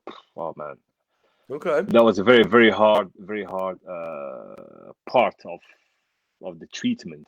Because Yeah. honestly, physically you're here, but you are somewhere else. You just disconnected, Yeah. completely out of it. You don't even. So if I tell you for that maybe 4 months, about up to 6 months, Mm. till now, I got this period completely flew in my mind. It's just like kind of blurry. You know what I mean? Kind of blurry. I don't even remember what the hell. I remember when I used to go to the hospitals, for the chemo stuff in the morning. Back in the evening, apparently I was all white, gray even somehow. Yeah. Because of chemicals and stuff. The chemotherapy is not easy, brother. It's not easy at all. No, I doubt. And so for that period, I was completely out. Even now, I don't know. I try to remember. Even the kids and missus is that I was shouting all the time. I was from my very bad place, and but I don't remember that period at all. About 6 months, just blurry images. That's it. So that's the only thing we can say about this about the question. Okay. You feeling better now, though? Oh, much better, my friend. Now I'm all clear now. I went through a big operation, full total gastrectomy, which means I lost my whole stomach. Shit. And man, I went from 127 kgs. Now I'm 98 kgs. So I lost a lot of weight. But I feel good. That's the main thing. You see, I never drink in my life. I don't smoke. But it happens. In my family, we don't have any historical of cancer and stuff. But it happened to me. So thanks God, everything is fine. And as you say in Arabic, alhamdulillah. I'm Muslim, so alhamdulillah. Yeah. So far so good. As I said, now I'm all clear. This is the year and a half now, all clear. And apparently I have to wait for about 5 years. And if nothing comes back, I've got big chance of remission. So I'm in remission anyway. So far so good. But that's good. As we say, shit happens, man. Yeah, it does, and that's how we deal with them, man. That's it, man. You have to face it, man. And as I said, man, we're warriors, no, not fighters. We're warriors, brother. That's it. It's a similar mindset, but different rules of engagement, huh? That's it. You see, the last time I spoke to what's his name from Kaizen. Lucci. Lucci. Yeah. And he told me, I'm so proud of you, man. He says, if there's anyone who could beat cancer, it's you. After man, I feel so humble, but trust me, brother, it was an easy fight. Lucci is a nice guy. Lucci is a really nice. Big respect to that guy. Yeah. Just by respect to that guy, honestly. He does a lot of work and hard, you can tell. Very nice guy. Oh yes, hard worker. For sure. Yeah. Tell you what, if we kind of slowly wrap it up with just the last couple of questions, if you had advice to give to the younger generation, what would it be? In relation to martial arts? In relation to anything at all that you want to say? Man, that's what I said to my kids as well, I mean, my kids, 25 and 18. So, the young adults now, don't waste your time. Even right now, I'm 53 almost, and I keep learning all the time. I keep updating my knowledge. I keep, doing some advanced courses all the time. There's no such way of, like I know it all. Keep learning. Simple as that. You have to keep learning. Yeah. And the process itself, I mean, it gonna says a lot about yourself. You see, that's why even now, when I send my CV to some clients and say, "Would you see my CV?" So, what the hell? How do you do all these? You got a quite man. Thank you. Thank you. No, I mean, you have to spend time and money in yourself. I think the best investment you can do ever on your life is on yourself. Yeah. Simple as that, you see. So don't waste your time. And, of course, you need some me time, as we call me time. Play PS4, do whatever you want to do. But, the essentials, don't pass out on the essentials. It's very important. And the time, when time is gone, you see. So try to make it the most positive outcome out of it. And you're definitely going to be successful at some point. Definitely. Yeah. The success is not about how to arrive quickly. It's about the journey itself. You see, because even if the end of your journey you are not successful money-wise, you're gonna be successful in your certifications, your knowledge, your experience. And experience, positive or negative, is only positive. There's no bad experience. There's just experience. And you have to work on that. Honestly, you do have to work on that. Absolutely. Okay. Oh, good advice. Now, Man, you know what? I tell you, that's what I tell you, man. What you see is what you get, man. I don't I don't get left or right. What you see is That's what you good, get, man. and you That's whatever. good. That's Just it. be Yeah, authentic. That's authentic, something my man. I understood Correct. this. I'm the same. I'll be honest. I'm just very recently, by the way, understanding that we got role models. We got role models, and we try to emulate people's success, and we try to emulate people's work and things like that because we like it, and then sometimes we realize that the most important really is to be authentic because people that you emulate might not be who you think they are. Maybe they are, Yeah. maybe so at the end of the day, the most important is be yourself, and it doesn't matter. People like you, great, they're gonna get a lot out of you because you got a lot of things to give. People don't True. like you, fuck them, But that's move it. on. The That's bottom it. line. That's the bottom Simple. line, man. Yeah, it's quite simple. But this is very interesting point where you're talking about when you speak about the role models. Yeah. You know, I used to have my own role model in '80s. When you speak about martial arts, when you speak about I don't know, Don the Dragon Wilson. We speak Oh yeah. about Bill Wallace, Bill's. Jeff Speakman, Yeah. Frank Dukes. Cynthia Rothrock. They used to be my role models. These guys. And Yeah. one day, I've been invited, in LA, the Masters. It's called Hall of Fame of Masters. I've All been right. invited over there. Yeah. And man, when you got Jeff Speakman coming to you, because we had some of his students who came to our seminars in Kapap Yeah. seminars, he came to you, he says, you are the, because bad boys. I mean, it's a long story about the bad boys stuff, But anyway, he says, you are the bad boys. I tell him, face-to-face combat, bad boys, yes, because we do bad things to bad people. I told him, man, bad boys for life. I told him like that, He looked at me, he says, you fuckers are dangerous motherfuckers. Dangerous motherfuckers. Coming from Jeff Speakman, from Frank Dukes, man, that night I didn't sleep, brother. I didn't sleep. Yeah. See, Nice. and over time, this is very, very, life is weird. Life is weird. Over time, you got people from United States, from Asia, even from China and stuff, and they write to even on Facebook, even some messages on YouTube channel. There were some nice comment towards us. Oh man, I love what you're doing. I love your thinking. You are my role models. You are my role model. I've been thinking, what the hell? I become a role model now? That's all right, man. I'm nobody, you know what I mean? Oh no, you've been doing MMA, you are a champion. Fuck that, man. This is not. It's about, as you said, when you're authentic, people feel it. Yeah. And they see it as well. You know what I mean? And it's like yourself or even Lee, for sure. I mean, because I've seen so many videos of his. I'm a big fan, by the way. Yeah, And Lee's amazing. come on, man. Because when you see us, swearing on videos and stuff, he says, "Oh man, you shouldn't swear." Man, that's the reality. This is the way it is on the streets. Oh. So you have to get bloody used to it. You know what I mean? Yep. Simple as that. When he yell at you and using F word and stuff, it's just to intimidate you. Yes, but it makes you scared. So you have to get used to it. So you can already program yourself. That's it. What eventually you can do after it. So you don't. When you explain. Yeah.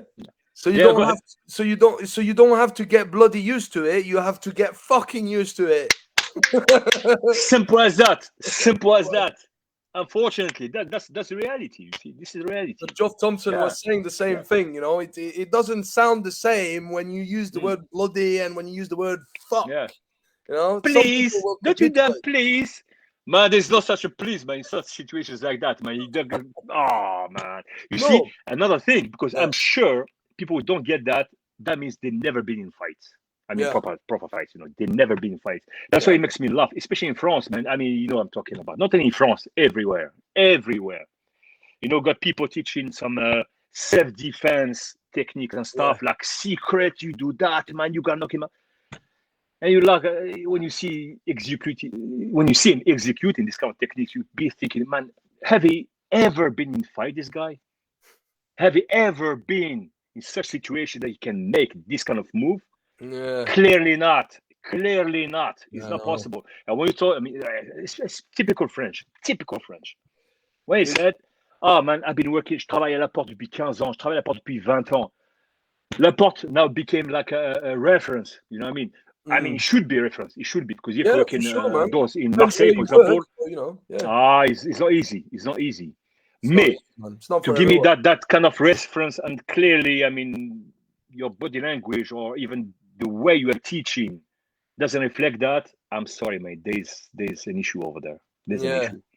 Uh, Do you know, as much as I'm all about respect and tradition and all this in martial arts, there's quite a few times when I was posting my videos on Facebook on different groups of people that said to me, don't post your videos in my group because you're swearing on your videos.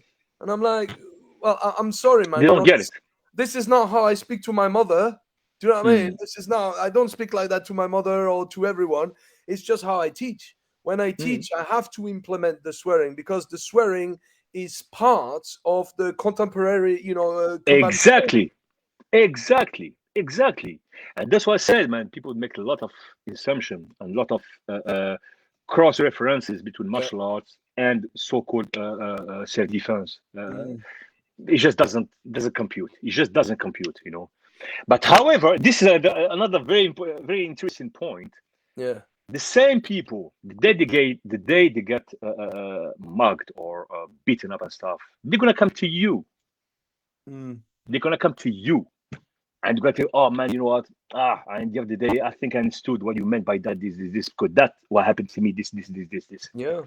But unfortunately, at that point, it's too late. I mean, Yeah. too late on that moment.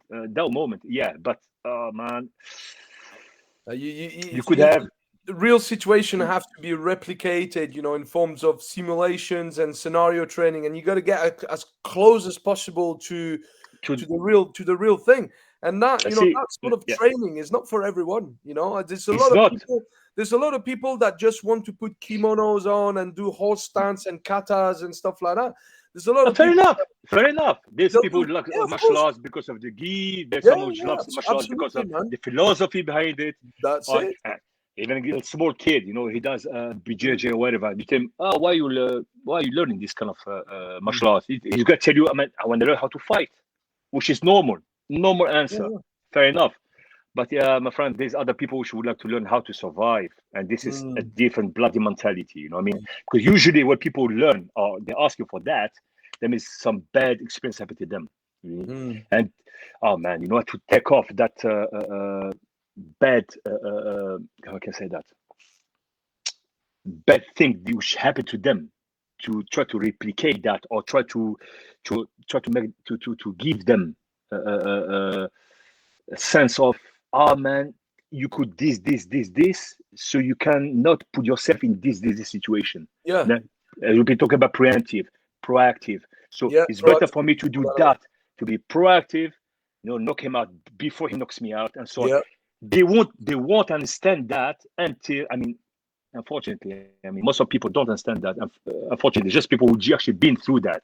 Yeah. If you've been through that, like sucker punch and stuff, The they're gonna thing, understand what you mean. the thing, Yeah. man, is that that's the difference between self-defense and why we don't really use the term defense in combatives, because defense means being defensive. Being defensive means that you are reacting to something that's already being done to you. Yeah, happened. Means Already that happened. Correct. you are using a reactive physical dynamic. Okay, in which point, Sure. if you got stabbed, well, you already got stabbed, mate, and then it's all up to how badly you're hurt, how quickly you can get over the psychological and emotional shock, and how quickly you can get back in the fight.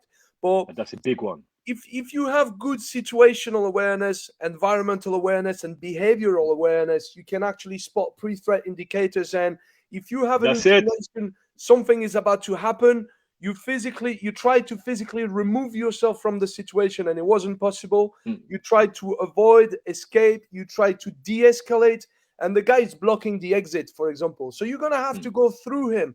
Are you gonna wait? Are you gonna wait until he does something first to you? If you wait, very often, if you wait for a confirmation, the confirmation will come in form of an assault on Oh boy. yourself or somebody else.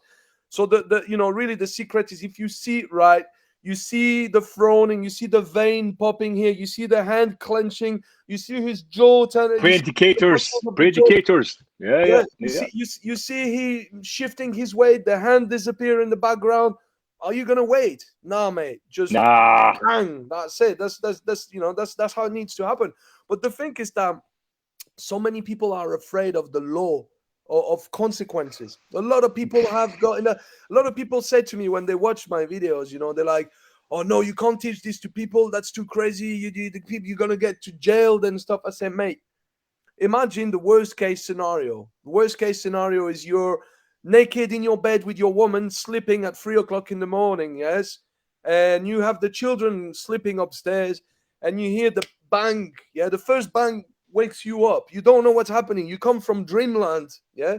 The second bang sees you up straight away. You get out of bed, you jump in your short, you grab whatever you can, and you go downstairs. Run away. You run down. Are you gonna think? First of all, you need a game plan. You need to have a game plan. Your family needs to be briefed on what to do, and when that happens, they need to have an escape route, a safe room, and like a game plan.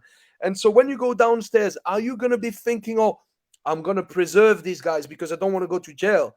These motherfuckers just broke into your house at 3 o'clock in the morning, man. You're gonna think about surviving. That's the only thing you're gonna think about protecting your family. This is what you're going to be thinking about. That's it. That's all you're going to be thinking about. There is no space in your brain, in your head for, I'm going to preserve these guys. I'm not going to use a weapon. I'm going to try and restrain them. The chances that if your house is getting broken into at 3 o'clock in the morning is going to be more than one individual, and at least one of them is going to have a weapon of some type.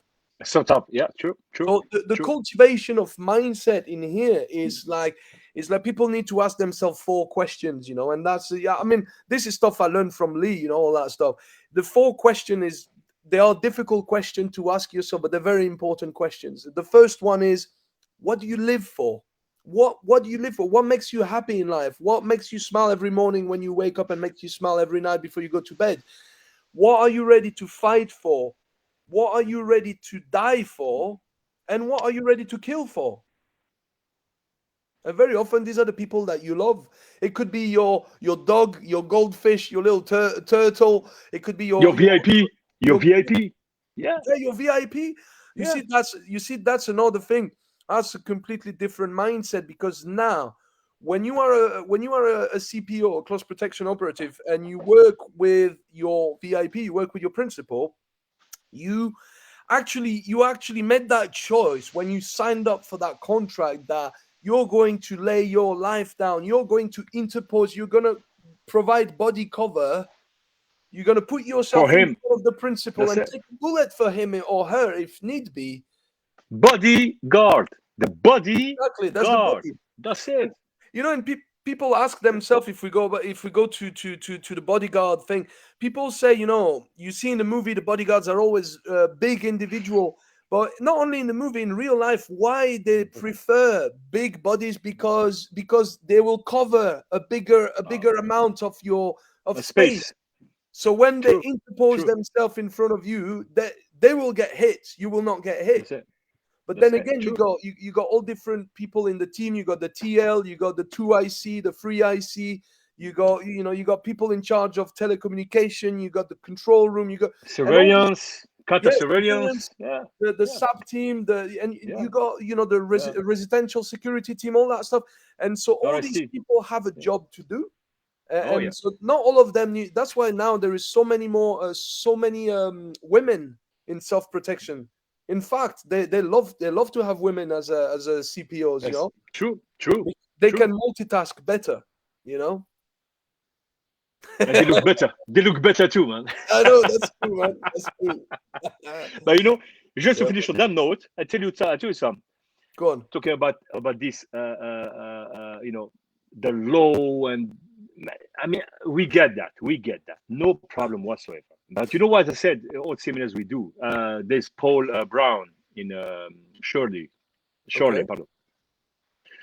From Next Level. I mean, he's one of our associates in North UK, for face-to-face combat.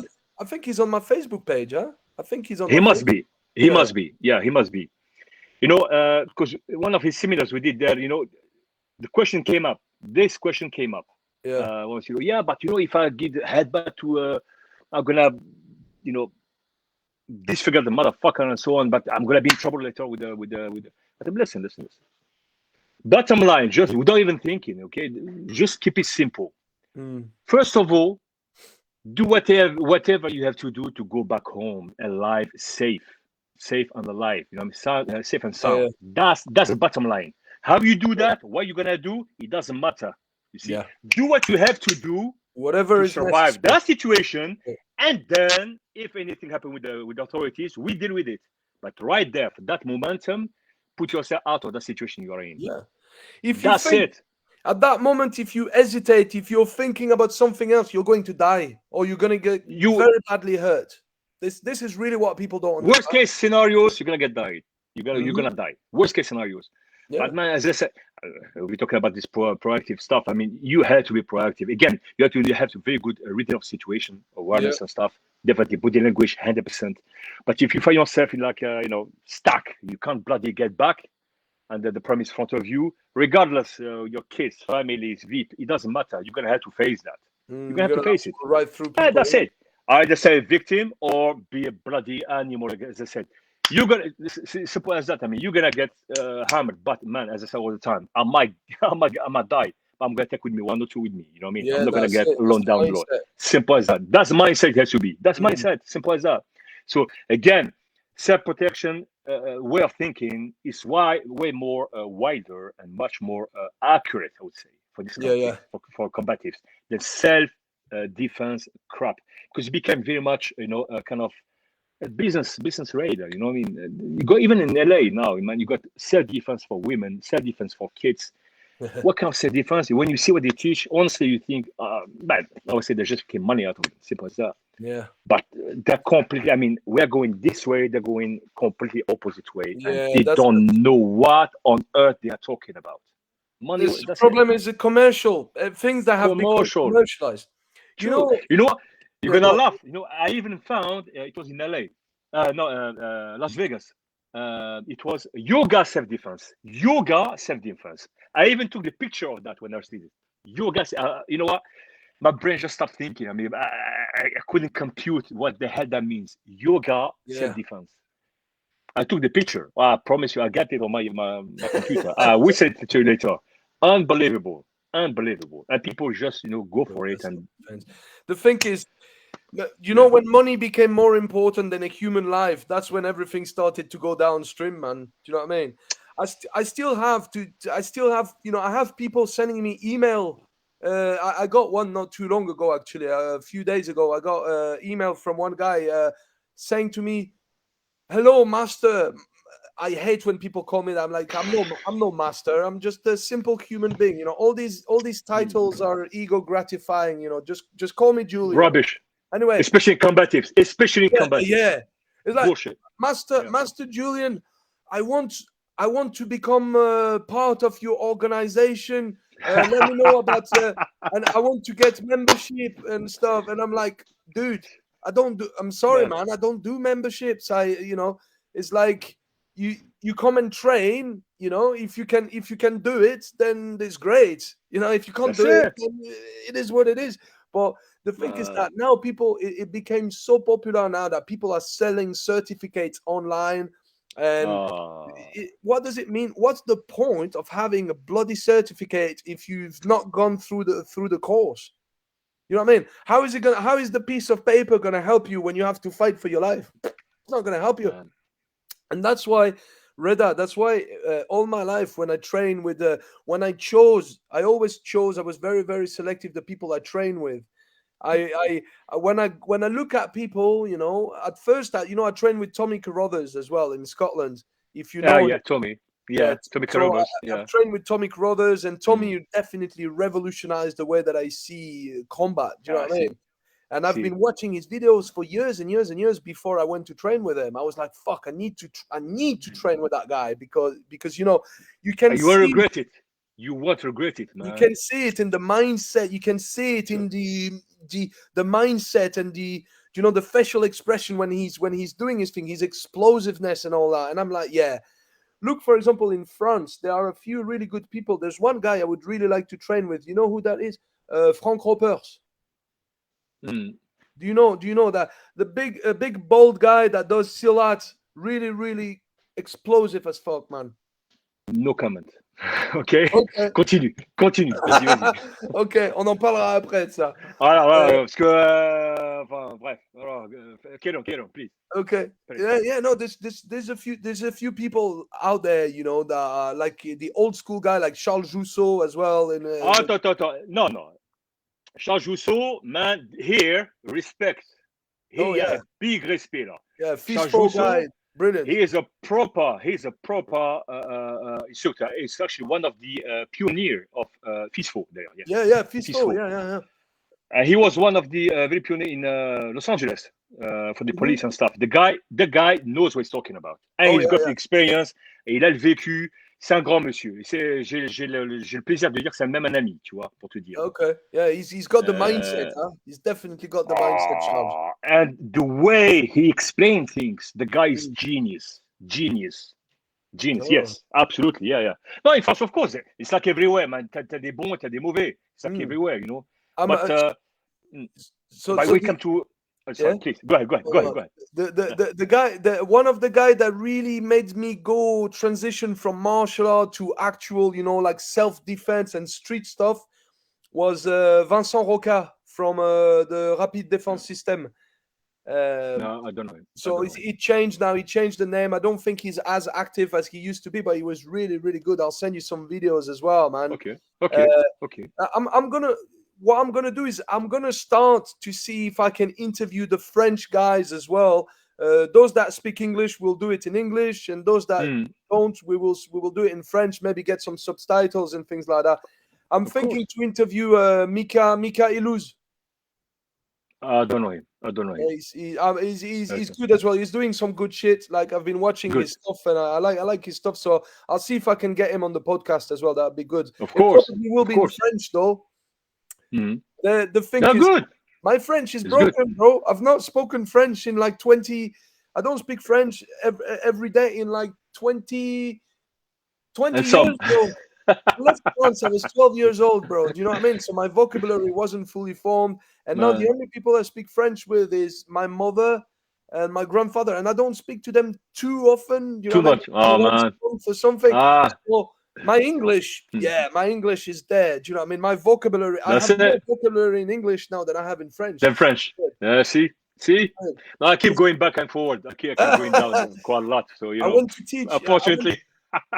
I went to teach a seminar in France in 2019 for a Krav Maga club over there. And I was really stressed because all my teaching vocabulary is in English because of years of learning from Lee Morrison and from different people and teaching in English. I got everything in English. And when I arrived, I was, oh shit. And the guy introduced me to the group. I had like 25, 30 people in front of me, and I had to start the class. And I always start the class with the soft skills and explaining about awareness and all that stuff, vigilance and all that stuff. And my heart goes. No, it's now or never, Julien. It's now or never. You gotta do it. You gotta get big. And so I was there, and just at the moment I said, right, Julien, now you're there. You gotta fucking do it. So I started, and I did a good job. Man. I needed of help a few times. I needed people to help me with the vocabulary, but it was good. It was really good. That is good. Success. I mean, even myself, because I'm so used to teaching English, used to it. Even over there, man, I started in French and somehow go back in English straight away, you know what I mean? But the good thing is that people understand. They understand. Ils comprennent l'anglais, tu vois. They understand. So it's not a big deal. And they got the meaning of the words is pretty much the same. When we talk about self-protection and stuff, it's pretty much the same words which come back all the time, you see? Yeah. So it's all right. It's okay. It's like, but even for them, it's good when you try to explain in English. Even for them, they're gonna do two things. They're gonna learn the system or whatever you're teaching, plus English language. That's it. It's good. It's really good in the bad. Yeah. It's like Van Damme. When Van Damme when yes. when they were interviewing him in French, he couldn't switch from English. He was like, man. True. True, so true. Oh man, Yeah, man. oh man, I that's tell you good, what, I man. tell you That's what, good. Reda, let's Hmm. close this with the last question that I ask Yeah. everyone. If you had the power to change the world at will, what would you do? Oh boy, power change. Oh man, That's a good question, isn't it? oh man. Do I have an answer for that one? I It's don't up to you. think If so, you don't, it's brother. cool. I don't think so. I don't think so, man. Stupid answer would be peace and love, but No, that's unfortunately, not we're stupid. living. No, no, That's no, no, no. The way, no, what I'm saying that because when you see what's going on for the last yeah, maybe 50 years, I mean, you can see that love is not there. I mean, the proof is what's going on at the moment with Ukraine and Russia and stuff, yeah, and that's crazy, man. all the other NATO countries instead of trying to melt down the ice and stuff, they're putting much more pressure, much more Yeah, but that's negativity to that. people are Oh, bad mouthing Russia. I don't want to get political at all in yeah, this. me too, me too, man. But when people, when people are bad mouthing Russia, it's America that's behind it all. The people need to Honestly, I tell understand you, that America is pulling the strings from behind the shadows. You know? when you see how the conflict started and why it didn't start yesterday. It started about 20 years ago. Yeah, of course. Uh, NATO, gaining, terrain pretty much on daily basis towards Russia, closes, and Yeah, actually, even the agreement signed with the Gorbachev, I think, in Gorbachev. 80 Yeah, some, yeah, in 80 and some, was that they won't go further than West at that time. It was West Germany. yeah, Man, now they're in Ukraine, brother. Come on, man. yeah. I Well, know, I know. That's why so that's why I don't want to get political, as I said. But Yeah, again, see, this is another thing because when you see what we are being told on the news and the stuff, and what's the reality is, I mean, again, it's two different things. that's why I The don't own mainstream are TV, saying brother. something. That's why I always said that you always have to keep a critical mind. Yeah. Always don't And take whatever you hear for granted because it's not the case. yeah. It's For not. me, it's very simple. I said, if they tell you to look left, you have to look right. You have to ask yourself what they're trying to divert your attention from. That's how the media See. works. And to be honest, Reda, I'm Mm. 35 years old. Yeah, I'm 21 years TV free. I've not owned the Ah, TV since I was 14 years old, and that's man. one of the best choice I ever made. I am allergic to TV. I hate it. When I go to a place and the TV is playing, I have to walk out because I like to think Yeah. for myself. I don't like this mind control bullshit, mate. I just The only reason why I have a big ass TV, actually, sure, look at that, how big it is. I got a whoa, big one, wow. big one. It's because of Netflix, my man. Yeah, Netflix. Yeah, I mean, bro, I love That's it. movies. I love movies, Oh, even though right now I'm trying to be much more selective as to oh yeah, of course. what I'm watching. Before I used to watch a lot of stuff. Now I'm being very, very selective what I watch. I like to put good information in my brain. So I like documentaries. I like Mm. scientific documentary for me to learn about physiology, about psychology, about the heart, about the brain, about the body, about everything. You know what I mean? This Good. for me Yeah, is yeah. very interesting stuff because you get smarter, and then Good choice. Good and then choice, you man. can Good pause. choice. You can press pause and take Mm. some notes. That's what I do. I always have my computer open. I listen. I press pause. I take some notes. I press play. I listen some That's it. more. Oh, that's interesting. Press pause. Write some notes. Keep putting knowledge Very inside interesting. that head, Very man. interesting because that's exactly what I do, my friend. I promise you. Hey, similar That's minds. exactly Similar what I minds do. think things. Similar That's it. You habits, know what I mean? similar ideas, man. And the good thing is that is the platform you can transport it with any other platform. You know what I mean? Whatever you hear from there is transferable for anything else. I Yeah. mean, in our Yep. field, I would say, CP or combatives and stuff. Yeah. It's so easily you can migrate from that platform to another one, Yeah. and it goes just smooth. It goes smooth, perfect, That's what. perfect. That's Just what. That's what I that makes like. sense. Mm, Transferable skills, the skills mm. that are gonna help you in one domain, and then you're like, oh, do you know what? I can All the I way can apply that skill into this domain and this domain. correct, Yeah, correct, that's the correct, sort of correct. skill that you See. want. That's what I always said. This is the sort of skill that you want, not the useless. you know, a lot of people are gonna hate me now, but you know, even though I've been looking after one of the most successful footballers in the history, In the I world. hate football. Oh I yeah. never watch football. I don't See, care who wins, who lose. I'm a you're French like guy me. living in England, and Ah, sometimes when France plays and France lose, and the English guys are like, "Nah, yeah. you lose." And I don't give a fuck, man. I couldn't give two fucks who win and who loses. I will not I lose hate any football. over it. I hate football. It's I useless. hate. To me, it's I was useless. invited. Man, I was invited today or yesterday for the match PSG OM. Okay. I was invited for presidential stuff. I told him, man, honestly, just give up to somebody else because I hate football. Not Yeah. interested at all. At all. I've The been only team I support all the time, my brother. 1, 2, 3, Viva l'Algérie. yes, man. When No, Algeria plays, it's another thing. You know what I mean? I've been doing security for the football matches. I've been doing the security a lot for Manchester United, Manchester City. I was doing the security. I was a response unit, you know, All right. response team. Yes. But See. even this, I stopped it. See. It's not for me, man. The Perfect. atmosphere, it's people are just crazy. Just going. Why do people don't go that crazy for personal development or to stop the war or for stuff that really matters, rather than Thank you. go Thank completely you. crazy for Thank you. something that's not. Yeah. Football is not helping anyone. Football is one thing they put in front of your eyes. It's bread and circus, so that you don't look around what's That's happening. it. You know what I mean? True. True. What it is, Very man. good diversion. Very good diversion. Unfortunately, it's Diversion. not only That's in the UK, exactly it's what it is. everywhere. Yeah, yeah. Oh, yeah. That's exactly what Man. it is, man. True. True. True. Man. So, Monsieur Reda, that was brilliant to have you on here, man. I think it was a great Man, interview. You spoke about anytime, some man. stuff. Franchement, it was good, Mr. J. Yeah, man. Last time I saw you was in the Kaizen, actually. That was Yes, I the was right Kaizen. there. Are you doing it Yeah. again this year? Oh, yes. Otherwise, Claudio gonna kill me, man. Of course I will. Okay, good. I will see you. I will see you over Oh, there. yeah. I will be there as well. Definitely. Are you doing the festival of martial arts as well with I am too in May.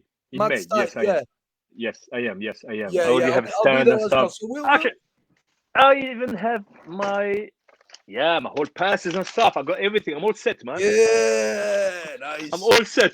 Everything. Yeah. That's good. That's good. I've I got will everything see. on. I will Yeah. see you there, brother. I will be. I will be at the Kaizen, and I will be at the Festival of Martial Arts as well, man. So Perfect, brother. Perfect. definitely, Perfect. definitely I'm gonna gonna meet see the each other whole there. I'm gonna meet the whole team over there. Peter and the whole team. The whole Yeah, team. I met Peter Even as Paul. well last time, and then when I last year when I met you, that was with Peter. Yeah, because we did a joint seminar. That's what we Yeah, do all the time. You see, I mean, somehow, according to Claudio, every time we do seminar over there, I mean, you got very good feedbacks. I mean, yeah, people like weapons and stuff, so yeah. the good feedback. And the thing is, again, I mean, just to get back to it, the thing is, it's like you're very much like your whatever you're teaching. So it's pretty much. I mean, it's not pretty much. It is, effectiveness oriented. We're Yeah, not looking. Maybe it doesn't look good. Maybe it looks aggressive and stuff. But we're looking for the effectiveness. How Hmm. you can get your ass safe home. That's it. That's what That's we're it, looking yeah. for. Simple. Simplicity. Yeah. Oh, yeah. Reda, Yeah. Reda, if Yeah. people want to find you, where can they find you? Do you have a website? Do you have do you want to tell us about your website, your social media, or anything that you want to put out there for people to people that are Uh, watching us that want to find you? yeah. Well, now I'm back into because obviously just to let you know why because I went completely out from the social networking at all. I mean, completely off of it when I was sick. I just Okay. came back a few months back. Now we reopened the channel, which is Kappa Bad Boys on YouTube, Kappa Bad and Boys, yeah. and then my name on Facebook. At the moment, that's what we have. My name on Facebook because I'm just trying to come back slowly into it. You know what I mean? Okay. Because it did cause us a lot of harm. These social networks and stuff. Not business wise, but too much, gossiping and stuff. And Yeah. unfortunately, you know how it is. People know everything better than you, even if you've been on the field for 20 years. Some kids of 20, 21 years old gonna come, man, this is wrong. Well, I've been doing that for 30 years, my friend. Actually, I've been doing that longer than you are alive. You know what Yeah, I mean? when you But were still in your still, father's bollocks, yeah. you see, and honestly, now I don't have time to waste with this bullshit. You know what I mean? So that's why I just took everything off. But now I try to come back slowly. Now everything is fine, health-wise. So definitely gonna back into it. So Kappa Bad Boys on YouTube, and my name Redah Madouri on Facebook. That's what we have at the moment. Yeah. Nice one. So what we're Cool. gonna do is don't go straight away. We're gonna go off live, and I'll speak to you about some a few things after. But what we're gonna do is we're gonna say goodbye to everyone for today. Great to see everyone. I don't know who was watching, but I hope that you liked it, and we'll definitely Good. do that at some point again soon. Definitely 100%. Thank you for watching, guys. And Jay, thank you for inviting me, my man. Yeah, man. You're welcome, man. It was great to have you. Kuba. And you, my man. Thank you very much. Don't go anywhere. Cheers. I'm right here. Don't worry. Oh.